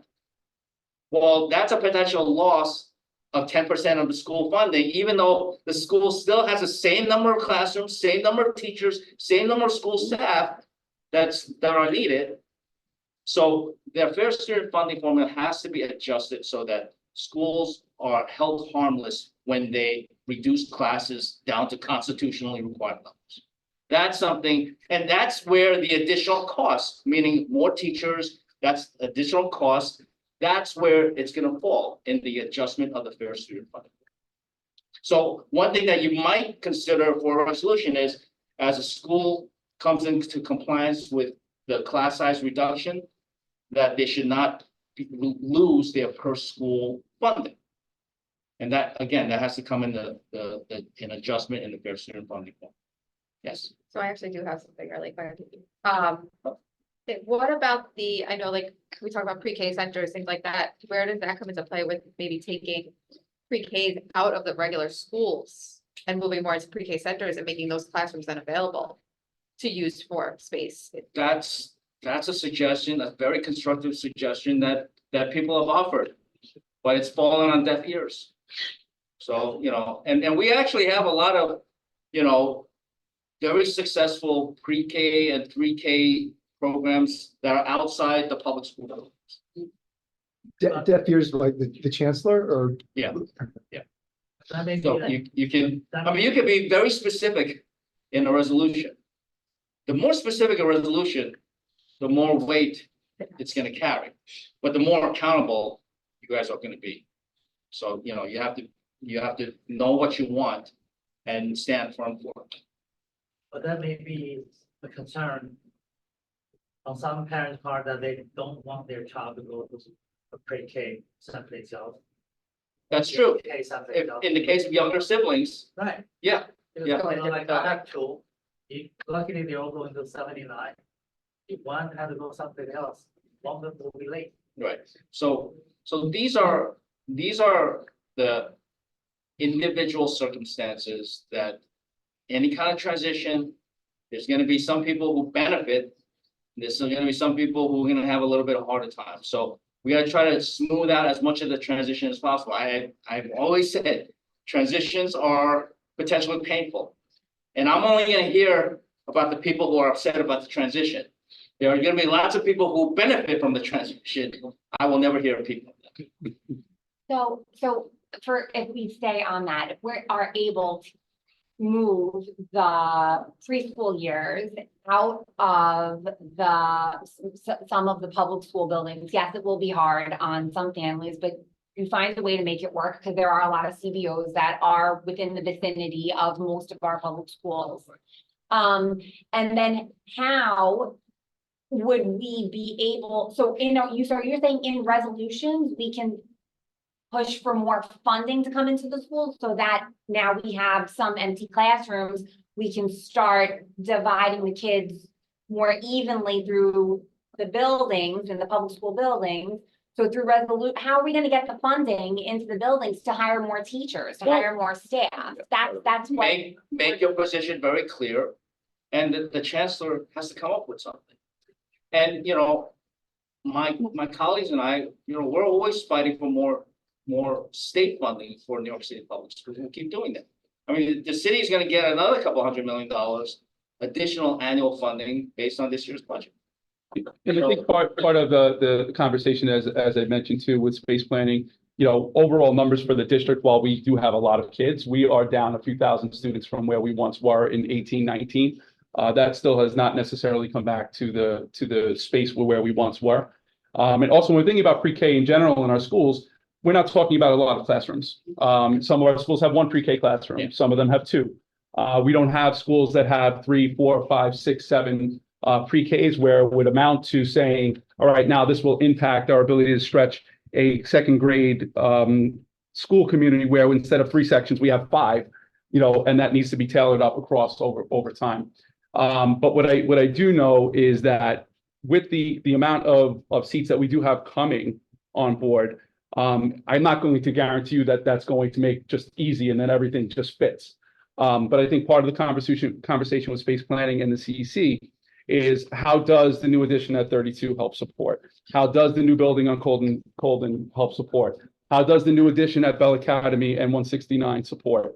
How does, there's another one that they're building in Willard's Point that will be added also. So there are a number of seats that will be added. The question for us over time will be, how do we organize that around where we have a densely populated school versus the ones that we know we can accommodate right now, Right. you know? And I think that's really the bigger part of the question around space planning. So when do we get to accommodating the ones that can, when do we get to funding the ones that can accommodate it right now? Like, when do we get, like, why can't we just do it? Like, we know my son's middle school, you know, lost a ton of kids to Long Island, but wherever they went, Yeah. right? Like, why Good luck couldn't to you. that I would school class encourage- size law this year? Like, they have space, like, why couldn't that be done now? Why do we have to wait to whatever, twenty I think it has twenty-eight? something to do with the hiring of the additional teachers at that point, too. Well, you know what? I think it's. I would suggest you don't even have to do it at the CEC level, the school leadership team.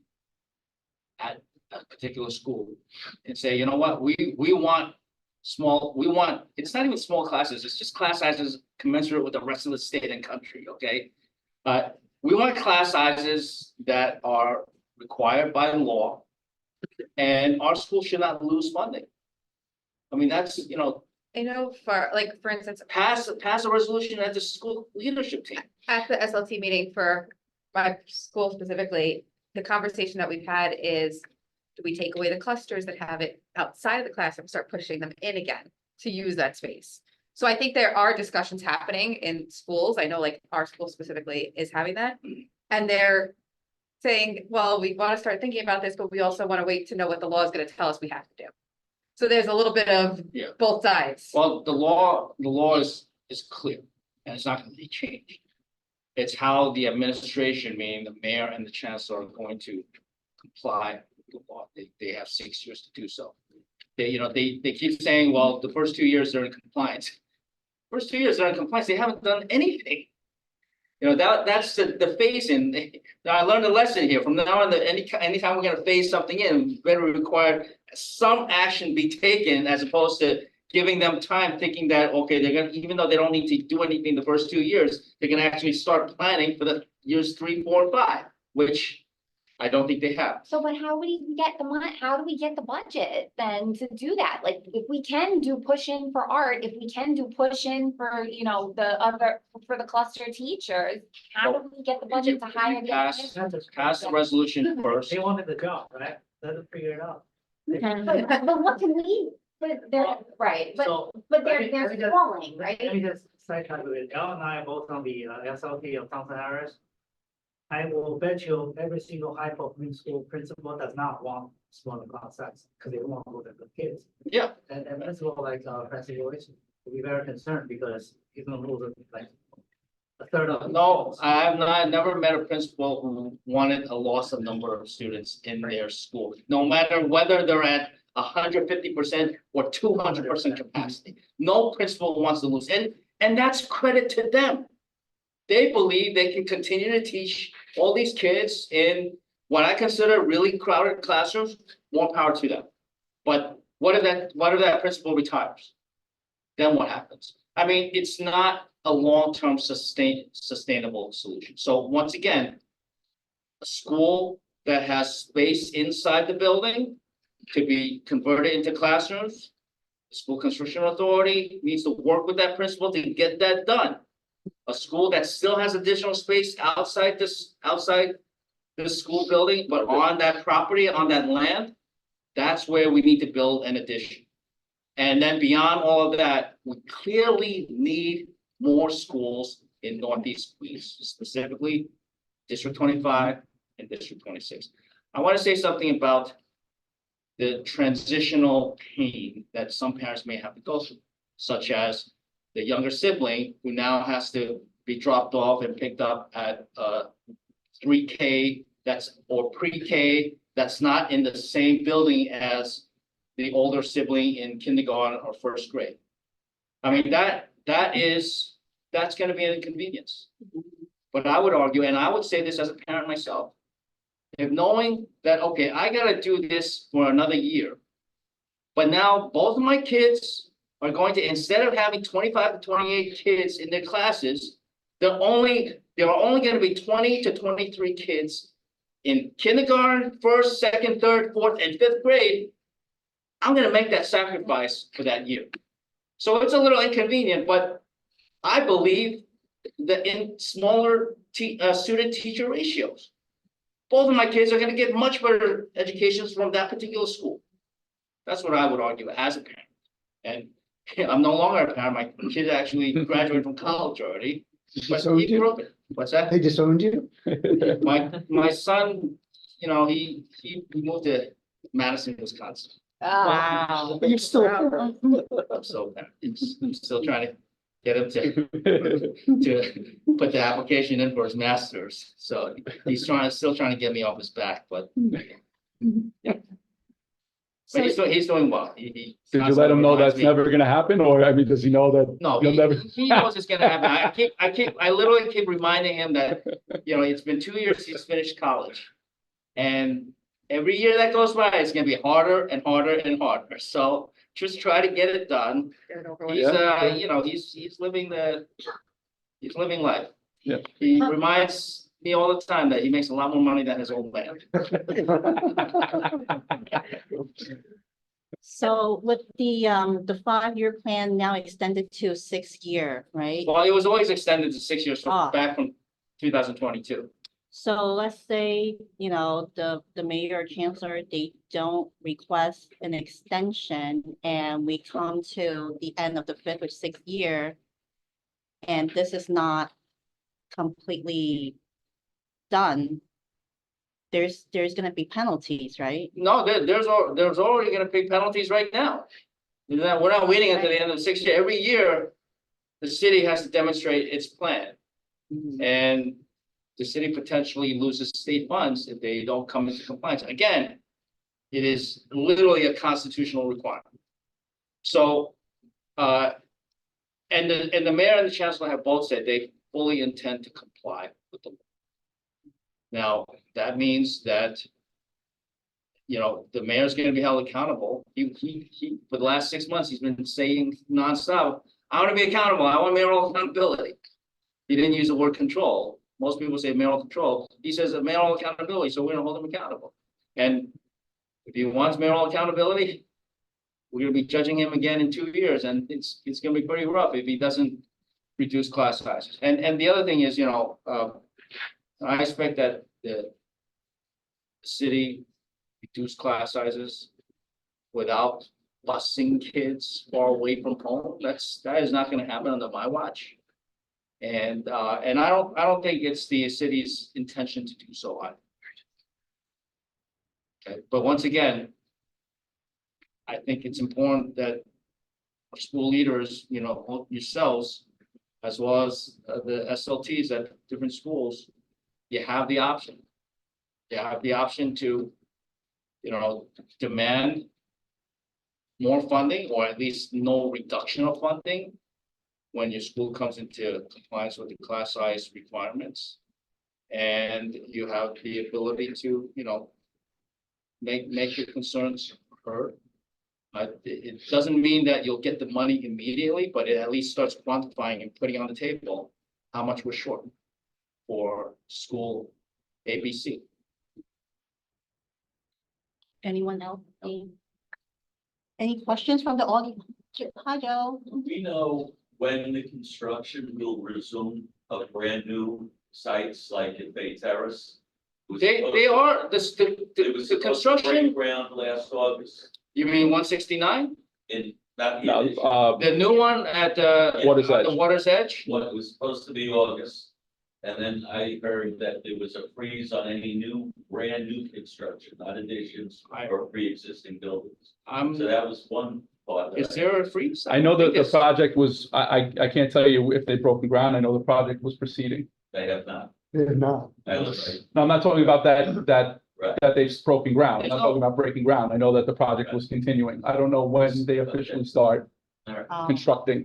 The Yeah. second part is, you mentioned, the extensions. Exemptions or The extensions? extensions of schools. The building Like of that was the happening. extensions, okay. Okay. So what I'm hearing is the new classrooms are smaller. So the contractual currently 33 in a middle school from the old building going to the new wing, I'm hearing that the sizes are smaller, so that makes it even more of an issue in terms of class size. And there have been elementary schools while I was working, they are smaller. So that's something to look into in terms of the importance. I mean, an 8th grade kid they're big, into a smaller, it's. Yeah. No, walk into those rooms, that's another issue.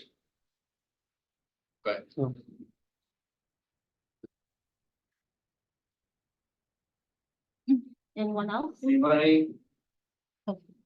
Just look at the chat. So you mentioned exemptions. Actually, I don't think exemptions are very useful or favorable to us as parents, because schools would say, hey, let's just exempt, we'll just keep all the class sizes very large. So I would prefer that no exemptions, let's make sure all the schools get low class sizes.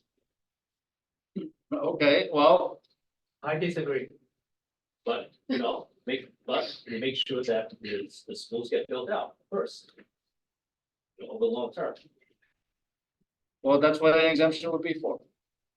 Exemptions for not enough space in the building. Or over enrollment. Or not enough qualified teachers. Right. Those are specific reasons why you can get an exemption. Right, but the city can keep using those exemptions over and over, and at the end of the day, nothing's gonna happen. I mean, the right way to do it is to make the law. But the city doesn't get to unilaterally. True. To unilaterally get those exemptions. Remember, principal has to agree and the teachers have to agree.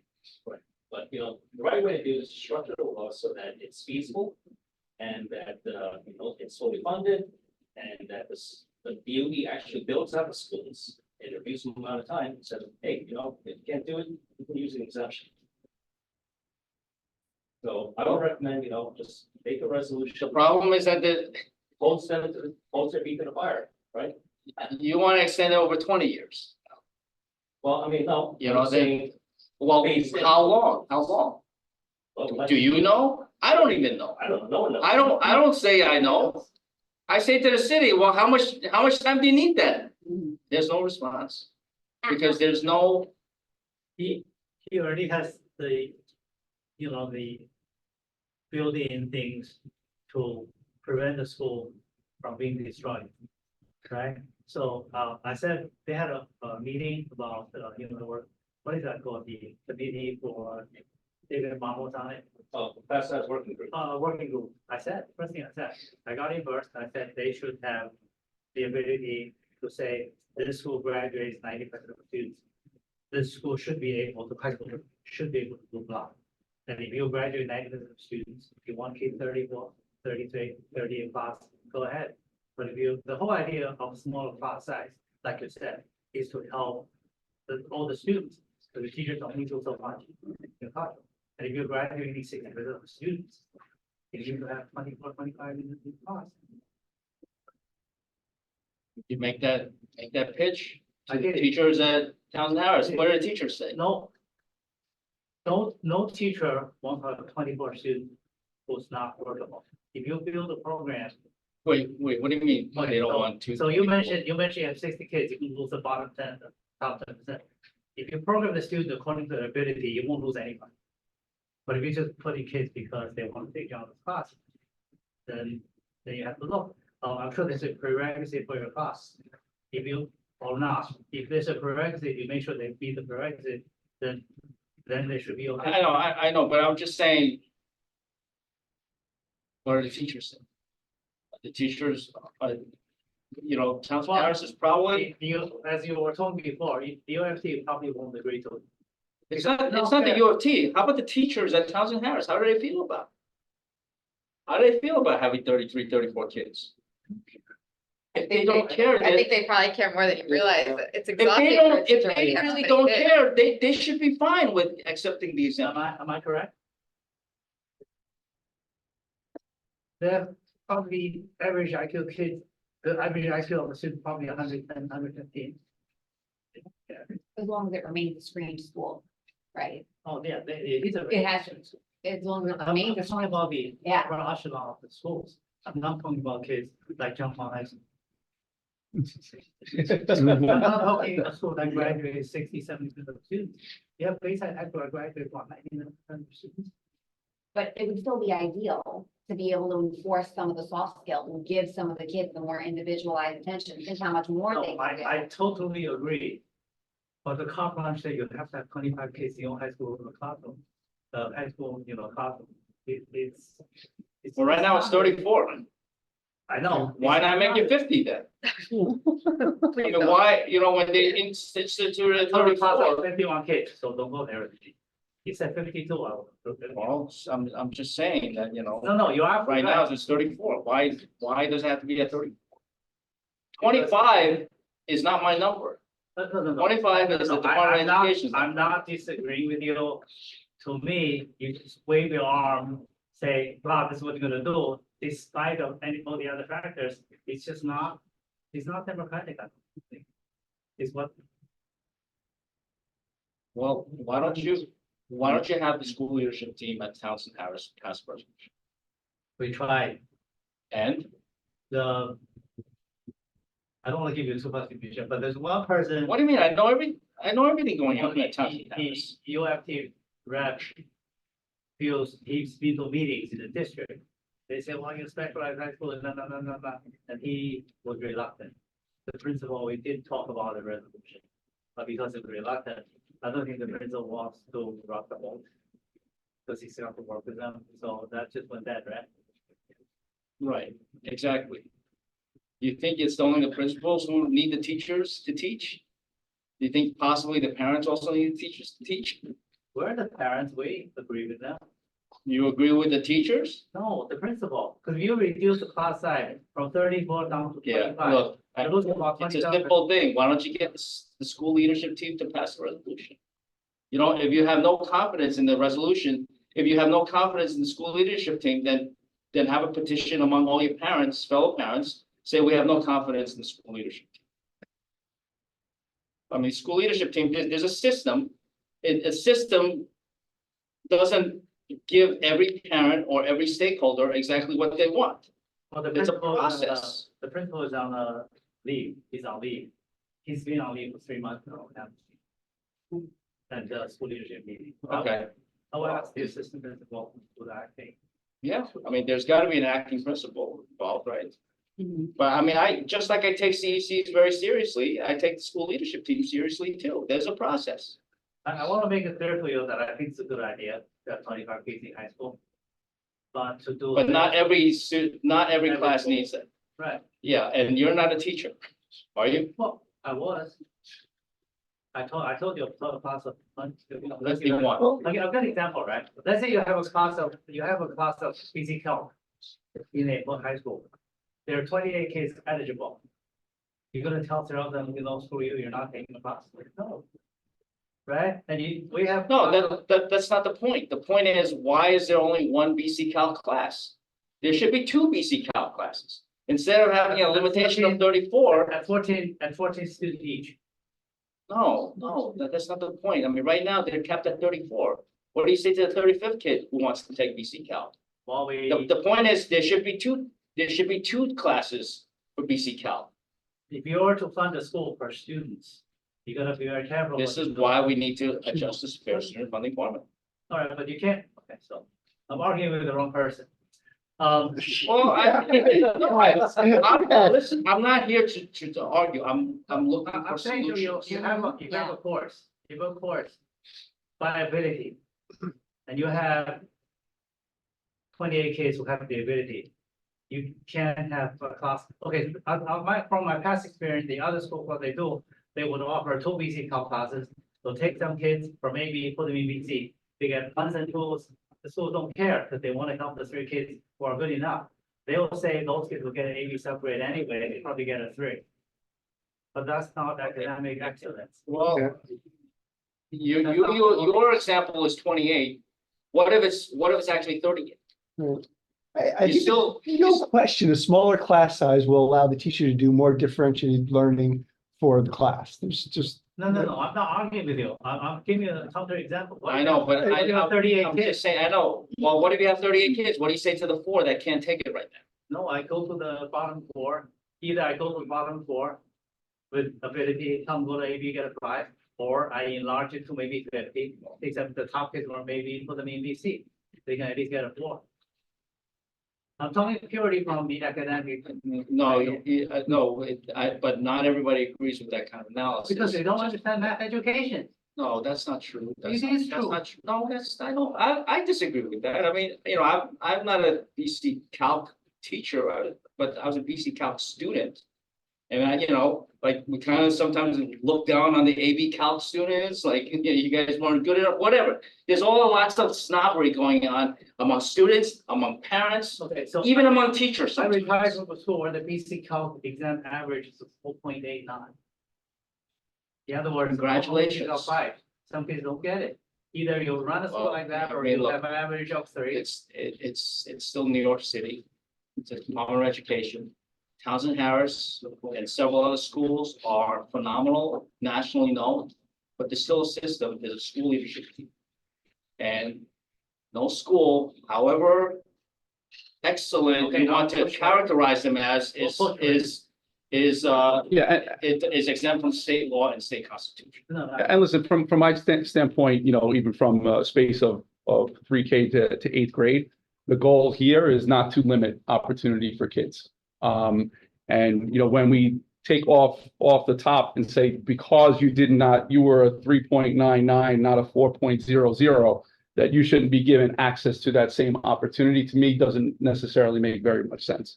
It's about how do we engage in conversation so that that child that is a 3.99 has that same opportunity as a 4.00, because I know you couldn't be I don't- qualified well, I- qualify the difference between I both agree of those students. with you, but Nobody kid is disagrees, 4.99. nobody That's- disagrees with the goals, objectives, and the principles. Like PLES. But there's concern about the real life application. That's exactly what it is. And there's concern about the real life impact of the transition, which we are gonna go. Transition, you know, we're gonna have to go through this transition. Now, like I said, I have no doubt that 10 years from now, after we're through the transition, no one's gonna look back and say this was the wrong thing to do. This was always gonna be the right thing to do, and we're required to do so. Okay. There's gonna be examples. For every example that you can come up with, like in this case, 28 kids, I could counter with, well, what about 37 kids? What do they say currently to those 3 who can't do it? The solution is make 2 BC Calc classes. You're gonna need additional funding.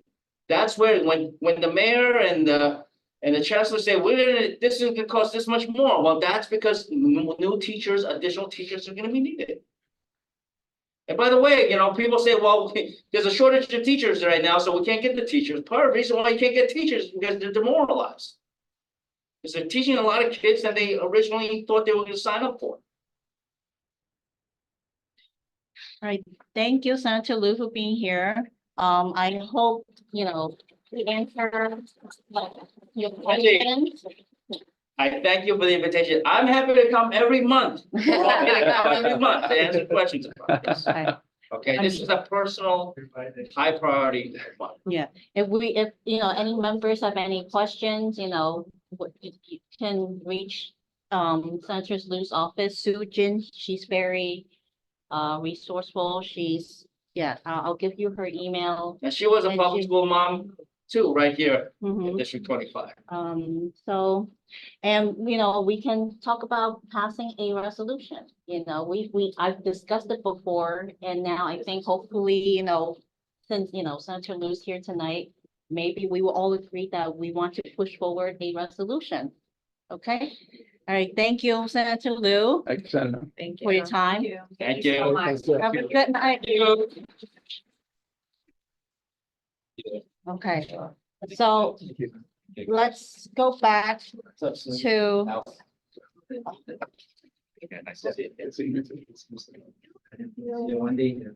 if we have a question, we'll come Yeah. to you. Thank you so much.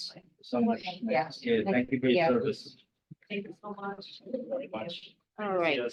I can see always. So let's, since most of us are here, except for Frank, we can review the April minutes and quickly pass it, so we can move forward to the business meeting. And I made one correction, which Bob already has. Yeah, so I Vote on didn't it. put myself down as president, Oh, so. We That's have fine. to have him edited. I'm usually writing everyone's notes and yeah. Well, thank you, Bob, for, putting the minutes together. I know this was 3 pages. It's a lot of information. And I think you did a great job. If everyone can just take a minute or two. Other than that, what update he has to make, I'm good Okay. to. Okay. Okay, Eden made motion to approve April minutes. Anyone that wants to? okay, with the modification, Yeah, adding the myself as modification. president, yeah. Okay. Yeah. Catherine, second. So we all approve, John's approved? Okay. All right, April minutes approved. All right. New, I'm sorry, Catherine, you seconded? Yeah, Yeah. yeah, so John can. All right, so any new business? Since, Karum has resigned earlier today, we now have a vacant seat. So, we will have to, I guess, yes, we'll create a flyer, send it out to the community and seek a new candidate or reach out to previous candidates who wanted to join the, council. All right. Does anybody need to take any time, any breaks, or otherwise I will move to adjourn the general meeting and move forward to the business meeting? Okay. So She's doing it all at once. motion to adjourn, May's general meeting, and Joseph Chow second. So I thank you everyone on the call for participating in our meeting tonight. Was there? Oh. Thank you, Al. Thank you, Mr. Kessler, for being here. So public speaking. Oh, did you sign up for public I did, speaking? but I saw some other people. Yeah, Or are they all up though? Right? I don't know. We have to look at the paper. Okay. So Esther? Oh, okay. Sorry. We're not adjourning. Oh, okay. Which kids? Joe, do you want to say something? Yeah, just- Sorry. Wait, Thank you, Lois. but then these people. They spoke. Okay, yeah. And then Lamar is online. I don't know if you want to speak. Lamar, you want? Hi, everyone. Hi, I just Joe. wanted to, wear my sports attire, and Dr. Mike also took my thunder away. I wanted to thank Sorry, Diana Joe. Stein, for the different activities that are going on in this district. When I was involved and I started small with the basketball in 1992, there was like 3 schools. It was an idea of some principals. It's like the best kept secret. We always said kids playing basketball during the school day and the cheerleaders are cheering. After I left and, the role of it, I guess, PE administrator. Instructional leader. And she has different hats, everything going on, but it's really incredible to see. I mean, the kids really need it these days, from the pandemic moving forward, but it's just an outlet. And a principal once said to me, Joe, and as a chapter leader, I argued about school plays. I may have mentioned this last year, and the teachers were like, well, we don't have time, we have to do the reading and stuff. And one of the principals said, I want these kids to do school plays because it may be the only time that they really shine on the stage and they get their niche. And it leads to different things. And I looked at that, yeah, you know what? Yeah, we all know that reading and the math is so important, but sports was forgotten. And I think Diana has just gone with all sorts of things and connections that she has. And I was able to go to the All-Star game, both of them. And it was an incredible, the enthusiasm, and Dr. Mike was there. He was getting into it. And it's just nice to see the kids really yell and, you know, cheer and, the camaraderie and, sportsmanship and the playing. And again, it's during the school day and it can be done. And some of these other districts, and I'll say at 26, I've met with them years ago, they could never get their act together with some of this stuff. But really, it's something that it's great. And I think next year I'm going to try to get a little publicity from work on getting some, so the rest of the parents see what's happening out there. And I just wanted to thank Diane because I wasn't able to meet. She had a presentation Yeah, last month. yeah. I couldn't be here. So I wanted to personally thank her because it's really great to see the smiles on the faces of kids and reason why they go to school at 7 a.m, you know, whether it be practice and their uniforms, it gives them an incentive. And working this up to middle school, which they just had a very small piece a few years ago, and now it's expanding. So I think it's great. So I just wanted to say that. And I'm looking forward to what next month. I couldn't hear the awards. Yes, June 12th. It's Great. going to be at 194. 194 this year. Well, Mhm. thank you guys. Thank you. So, And Al, sorry, I skipped you. Wait. I'll make this Yeah. quick. I know it's late. I know how it feels. You want to go home. I know exactly how you feel. So anyway, I have a bunch of bullet points to get through really quick so that you guys can finish, get to your business meeting, go home. All right, so I was really glad that Senator Liu was here. He mentioned a couple of things. Because he's not a teacher, his kid's been out of school. Some of the things he said doesn't really make sense, like have 2 BC calculus classes, right? 2 classes of 25. If you speak to a high school principal, he or she will tell you that's impossible. Because if the class size is reduced, they're going to drop the 34 class kids in that BC calculus class 25, and that's it. That principal is not going to open another section because he or she has to divert the teachers to teach the core classes because the class size law requires compliance at those core classes. They're not going to care about electives. If class size law is implemented the way it's written, you're going to lose out all of the electives. AP classes are going to be reduced. Electives, honors programs, they'll be gutted. So what we want to do as parents is we want to fix the law so that these programs that we care about are protected. So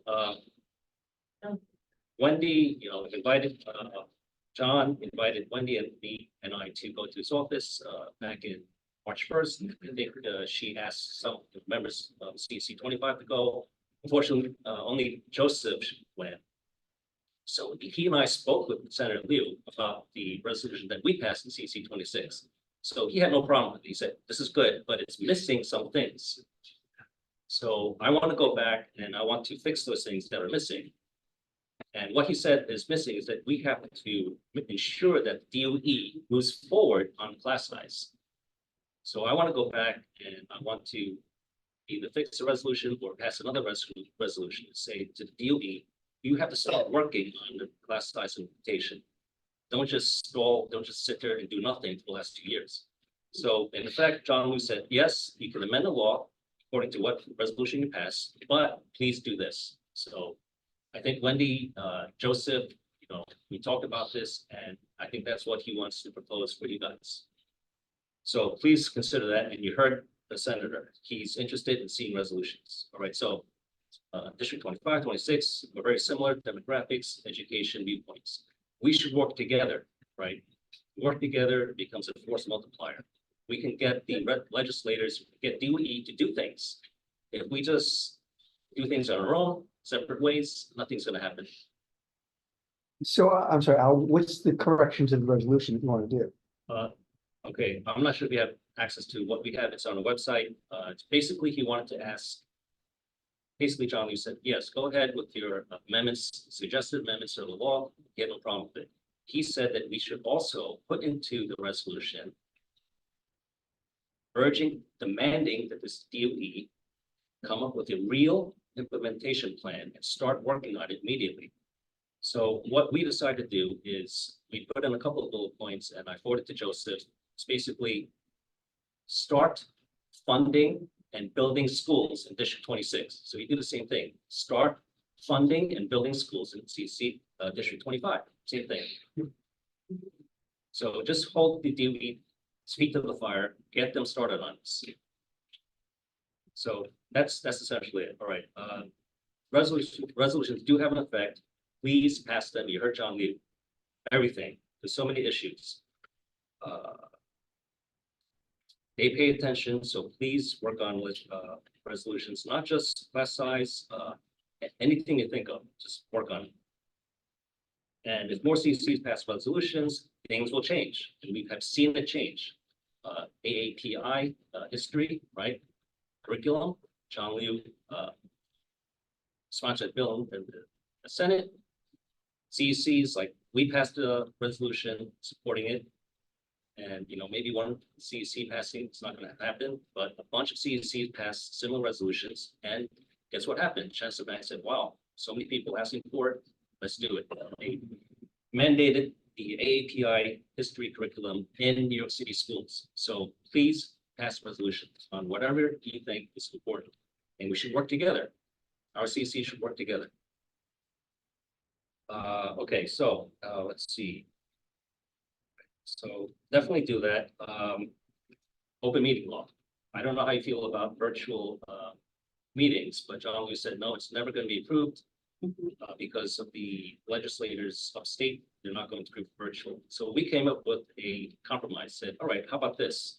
We'll continue in person, but we relax the rules on attendance such that maybe more members can attend virtually. Like for example, the D75, if you have one, say, all right, you don't need 7 in person, 5, whoever could say will show up, let them show up. Whoever can, let them attend virtually, and you can still conduct official business.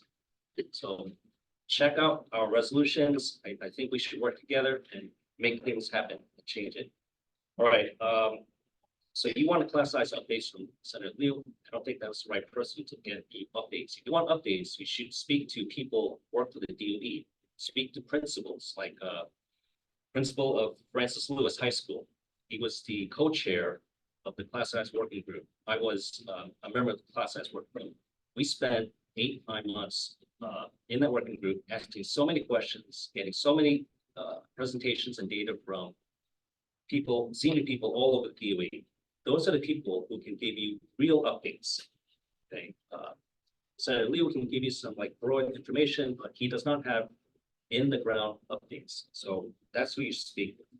And if you want to, we can get you, you can get access to deputy chancellors. He's willing. He's willing to speak at DOE at the CEC meetings and give real updates on what's going on. And you can really get on and say, hey, why aren't you doing this? So I suggest you do that. All right. Listen, it's getting late. Thank you for your time. Thank you, Al. Thanks so much. Okay. So just to clarify really quickly, I can't speak for District 26 and the things that they have going on there in terms of expansion. I don't know how many additions or new schools that they have on the horizon. But to kind of characterize us as the same is not necessarily a fair statement. We are geographically close, but we don't necessarily have the same exact growth that's going on in terms of the amount of seats that are going to be made available. In terms of what we are doing, I just want to reiterate, we have been connecting with our schools, assessing the space. We do have many schools right now that can, in fact, support the expectations of the law. That is not something that is far-fetched. It is the reality of what's happening here in District 25. So I don't want to kind of put a cover over this that there are no schools in the district that can accommodate the expectations of this law, nor will I say that it can't be accommodated over the course of the next 5 years with the new seats that are coming into the fold. Part of that is conversations with space planning. What do the demographics look like coming into the district? Our enrollment has remained flat over the last 4 years. That has been pretty clear. We're 2,000 children below where we were in the past. That has not changed. Maybe perhaps that starts to grow. But I do want to make sure that that part of it is clear, that we have begun engaging in these conversations. This is not something that we are waiting on. We're assessing the context of what we have in our schools, how many of them can accommodate it. And if you look at some of our elementary schools, some of them in kindergarten, first, second grade, have 20 kids in those classrooms. They don't have 30. So can I say that's every school? No. Is that something we have to work towards? 100%. Yeah. So going forward in the new year, when we're visiting our schools, right? You could, discuss it with the principals and see where they are at with this. One thing that I forgot to mention was the award ceremony. Since Kurum has now resigned, we have to divide his schools among, I think he only had like 5 schools, so that shouldn't be a problem. And also wanted to ask, has all the principal Updates on the list? Yeah. Louis. Is that here? Yeah, we can check on it. That's all absolutely working, moving forward. We're getting names every day. Esther, do you know? Working meetings, and I spoke to the principal, I spoke to his secretary, she got the permit for that day. Okay, great. And we are Jenny and I will start following up next week on all the schools to make sure that all the nominees are in. Okay, thank you, Yeah, Esther. we'll be good to go with that. We Okay. won't have an issue with that. All right, thank you. I Was will. there anyone else that wanted to speak before we re-adjourn? Just, Dr. Mike, I got a question. Yeah. So Senator Lou was going on about the 538 seats over 5 years, and that's not nearly enough. And I think that was can just an you give us example. some context? I mean, maybe not So, here. But yes. like, Yeah, absolutely. I don't know if it's a number. I don't know that Part- that's a lot. Or Yeah, little. part of SEA's conversation earlier in the year, when they kind of shared out Mhm. what was going to be coming to the district, they shared what the seat expected seat growth would be for us with the new additions. One of them being Water's Edge, another one being 32 in their addition, 169 in Bell. We have a new school coming for Colden on Colden Street. So it amounts to not just hundreds, it'll amount to a couple of thousand seats when all of those things are completed over time. Now, what does that mean in terms of organization of those seats and such? That's something that we will wind up engaging in as a CEC over time, and how it could impact, class size, as well. But, one of the highly congested areas is in Flushing. There's no doubt about it. And that's where one of the schools is going. That might be the 500 seats that he's talking about, because that particular school is not going to be larger than that number. Okay. Could that area use more than the 500? 100%, yeah. It's common. Okay. Not that- But there are more seats that are coming, for sure. I really just can't wrap my head around why, if we have seats in buildings that limit class size lot in the buildings where we can do it. And so is it because of the fair student funding formula? Is that why we can't do it? Those schools are already functioning in that space already. So So there they- are some they schools, it might not necessarily be across every single grade level. It might not be across every single grade level, but could happen over the course of time in terms of organizing and such. So part of it will have to do with what other capacity that they get, financially to support it. There's no doubt about it. You can't add teachers without additional funds from the school. So, okay. Yeah, so I can't tell you what they will be getting, in the event of that transition. That I can't necessarily say. What I can say right now is that we're planning towards, that space of reducing class sizes in the district. That I can tell you. That's what we're. Where can we find these numbers? Say again? Where can we find these numbers? So we can ask space planning to come in and have a conversation with you guys so that they can talk a little bit Not about. publicly available anywhere. That I'll have to double check, John. I'm not sure if all of that's public. Yeah. So again, Ely has a website of the sizes. There's actually something that came over Per school. about yeah, shared but data you're on the talking number of about the classes space that are over planning the for cap. the district, the numbers in the Well, district. I'm talking Yeah. about what we have, what we currently have. Yeah. because, Yeah. Okay. Yeah, that's accessible information. Yeah. Right now, we have about 24,400 kids, just in general, just as a total, just so you have an idea. Okay. So now I think we can. Yes, please. Careful with the gavel. Can we move to adjourn the general meeting?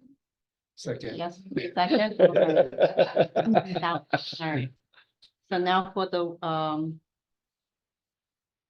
we will move forward.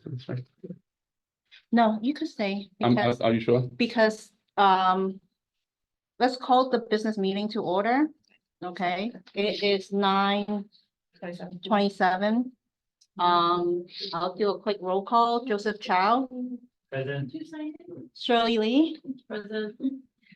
Catherine Santora. Present. Eden Rubenstein. Present. Jocelyn Chen. John Stewart. Present. Alvin Tong. Present. Frank Chow, absent. Bob Wazorek. Present. And I am present. So with the town, as you know, the town hall is next week on the 7th. I asked Mr. Pearson from Division of School Leadership to join us, but he was unavailable tonight. And he asked if we can do a quick meeting either tomorrow or Friday to discuss the logistics. He actually has a PowerPoint presentation. I can forward it to you guys, but in case I'll forward it tomorrow morning.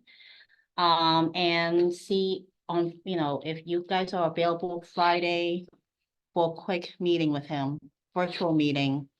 Would that be okay? During the day or? During the day, During the day. yeah, Friday, that works for me. yeah, noon, okay, noon. Friday at noon, Friday? yeah, I won't be able to. Right, we can do tomorrow around the same time also. tomorrow at noon. Friday's really hard for me. Okay, I'm almost done, okay, I'll be leaving. I can Oh do my tomorrow. goodness, I'm gonna be leaving in 5 minutes, okay? I'm sorry. All right, bye. That's it, we're on a clock, 5 minutes. Okay. It's okay, mine are gonna fall asleep back there soon. Tomorrow, I Yeah. can do tomorrow too. Tomorrow, Yeah, as long as it's during the school day, not after school. Like, yeah, noon. John, can you do noon? I can do it, yeah. Noon, Bob? Yeah, I think, you said Friday.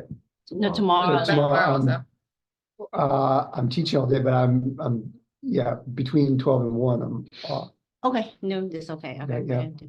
Okay, tomorrow at noon, so everyone else is okay tomorrow at noon, okay. And then the other thing to go over is the Joe Kessler Award recipient, and I think Eden sent an email. And So I think from that, we kind of narrowed it down to 2 names. I think we were going to bring it to a vote tonight on who our final person was gonna be. Should we do female, male? Yeah. Female or male will be your answer. Okay. I think it's full fighting.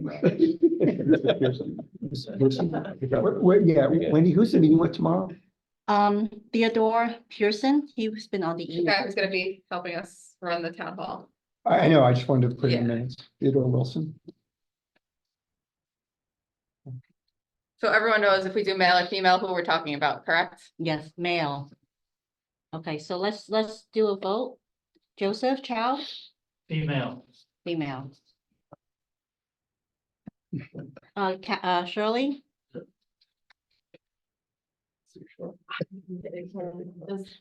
Next one.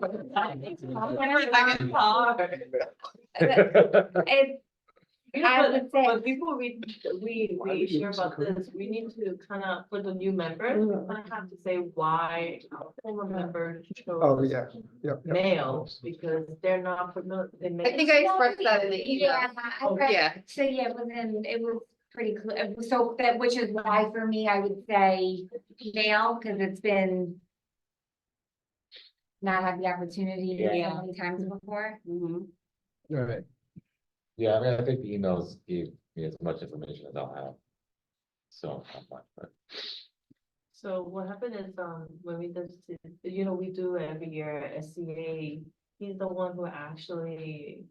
Like, put his hands on to make something happen, like, PS32, we used to have container classes. yeah. He's the one who actually got rid of it and made the construction happen.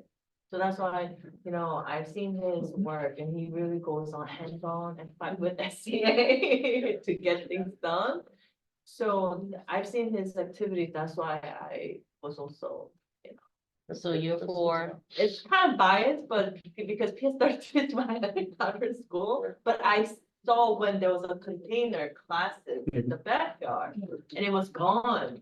It was because he Of what the promoted person that did. part strongly and he actually go out there, met with SCAs and, make sure that they get rid of it so we have more new constructions. So that's why name. okay, all right. So, Male. okay. Bob, Mail, Alvin, email. Jocelyn, does Jocelyn? I don't know if she knows. No, okay. So, We'll fill her in later. One- We'll explain. so I think I have, That's weird. well, Frank is not here, but we have 6 for male and 2 for female, so. How it Do is. you need 7? I don't think so. Cause you can vote again. No, She doesn't even buy it. Our project was thinking. I'm noting in the minutes the mail. Yes, Okay. I still believe democracy means I sacrifice what I want to do for the team. Even though they told me it wasn't, remember? I mean, holy Okay. crap. I so, grew up in the communist country, so. Well, no, So- my reasoning would be to switch my vote for next year. Because I think it is like over a year, but then if he would not accept it last year, not that he wouldn't accept it, it was, It was an uncomfortable. Yeah. I think, because he was Nominated last year. still. not that he wouldn't accept it, because there were other, There were other really Right. good Yeah. candidates at the time. Resolved. yeah. And And we kind of threw that name out there at him. When he least expected it last year also, and we had somebody that was really qualified for it last year. all right, so anyone want anything else from council? Do we need to talk about what we're doing for the award ceremony specifically at all? Thanks, Okay, he Lord. wants to talk about it. Louis, you wanna chime in? I was told to get the awards and plaques, we can use the P So card. now we have the name, so. By May 17th. Okay. That's when we told schools that do it, Uh-huh. and Esther and Jenny are gonna follow up with school. Next week to make sure they do it. I have to ask him. I don't really know the details, I have to find out. Based Okay. on Yeah. So what do I tell the family? Yes, yeah, I have to find out. Because Divvy it we're up differently. looking for jobs. We could divvy it up differently, especially if we lost a member. I think probably divvy it up differently. And then next meeting, we can kind of figure it out. What There's no next meeting. That is the next meeting. Oh, yeah, oh my God, Yeah. special meeting maybe. Special. Yeah, but so I'll email you guys. it depends on what role that they're actually playing, so sometimes they, the school might hire additional paras. They just have Maybe we could do additional a staff special meeting in through the the Zoom. building that they're. Yeah. per diem, So I don't know, I have to find out. Daughter's. The other thing is, I don't. Why have to go? I don't know. No food. They're Fine for me. They're telling me they're I'll hungry. be there. Yeah. So- I have an idea with that. I can sorry. You got a high rate. Do you want to do a Pop Tart? So. No, he doesn't want. So, So He's stubborn. I have steak chips. so Wendy, We'll go to schedule bed. a special meeting. what was the issue with the accessing the budget funds? Was that resolved? So. Because wasn't there some question last time we met that He's like, no. it's too late to I'm not access the getting angry. budget? Well, no, with the plaque, we could still order the Sorry. plaque. If it's something under 250, then I could still order it. Okay. And I think with the award, see, all the kids are Wanted laughing, ice cream. all the kids are crying. I With know. the Messed up and didn't take you to- award certificate, I think Louis is taking care of it. Yeah. That sounds like an IOU, buddy. Right. That's so different. So, Certificates, we're gonna make. Yeah. Program, uh-huh. what else we usually at the ceremony? We need, Sorry, buddy. we'll have the numbers, I mean, the name of the schools for the seating, the seat. Oh, we labeled the chairs so that the kids are sitting in order, Mhm. so we'll do that. Mhm. What else?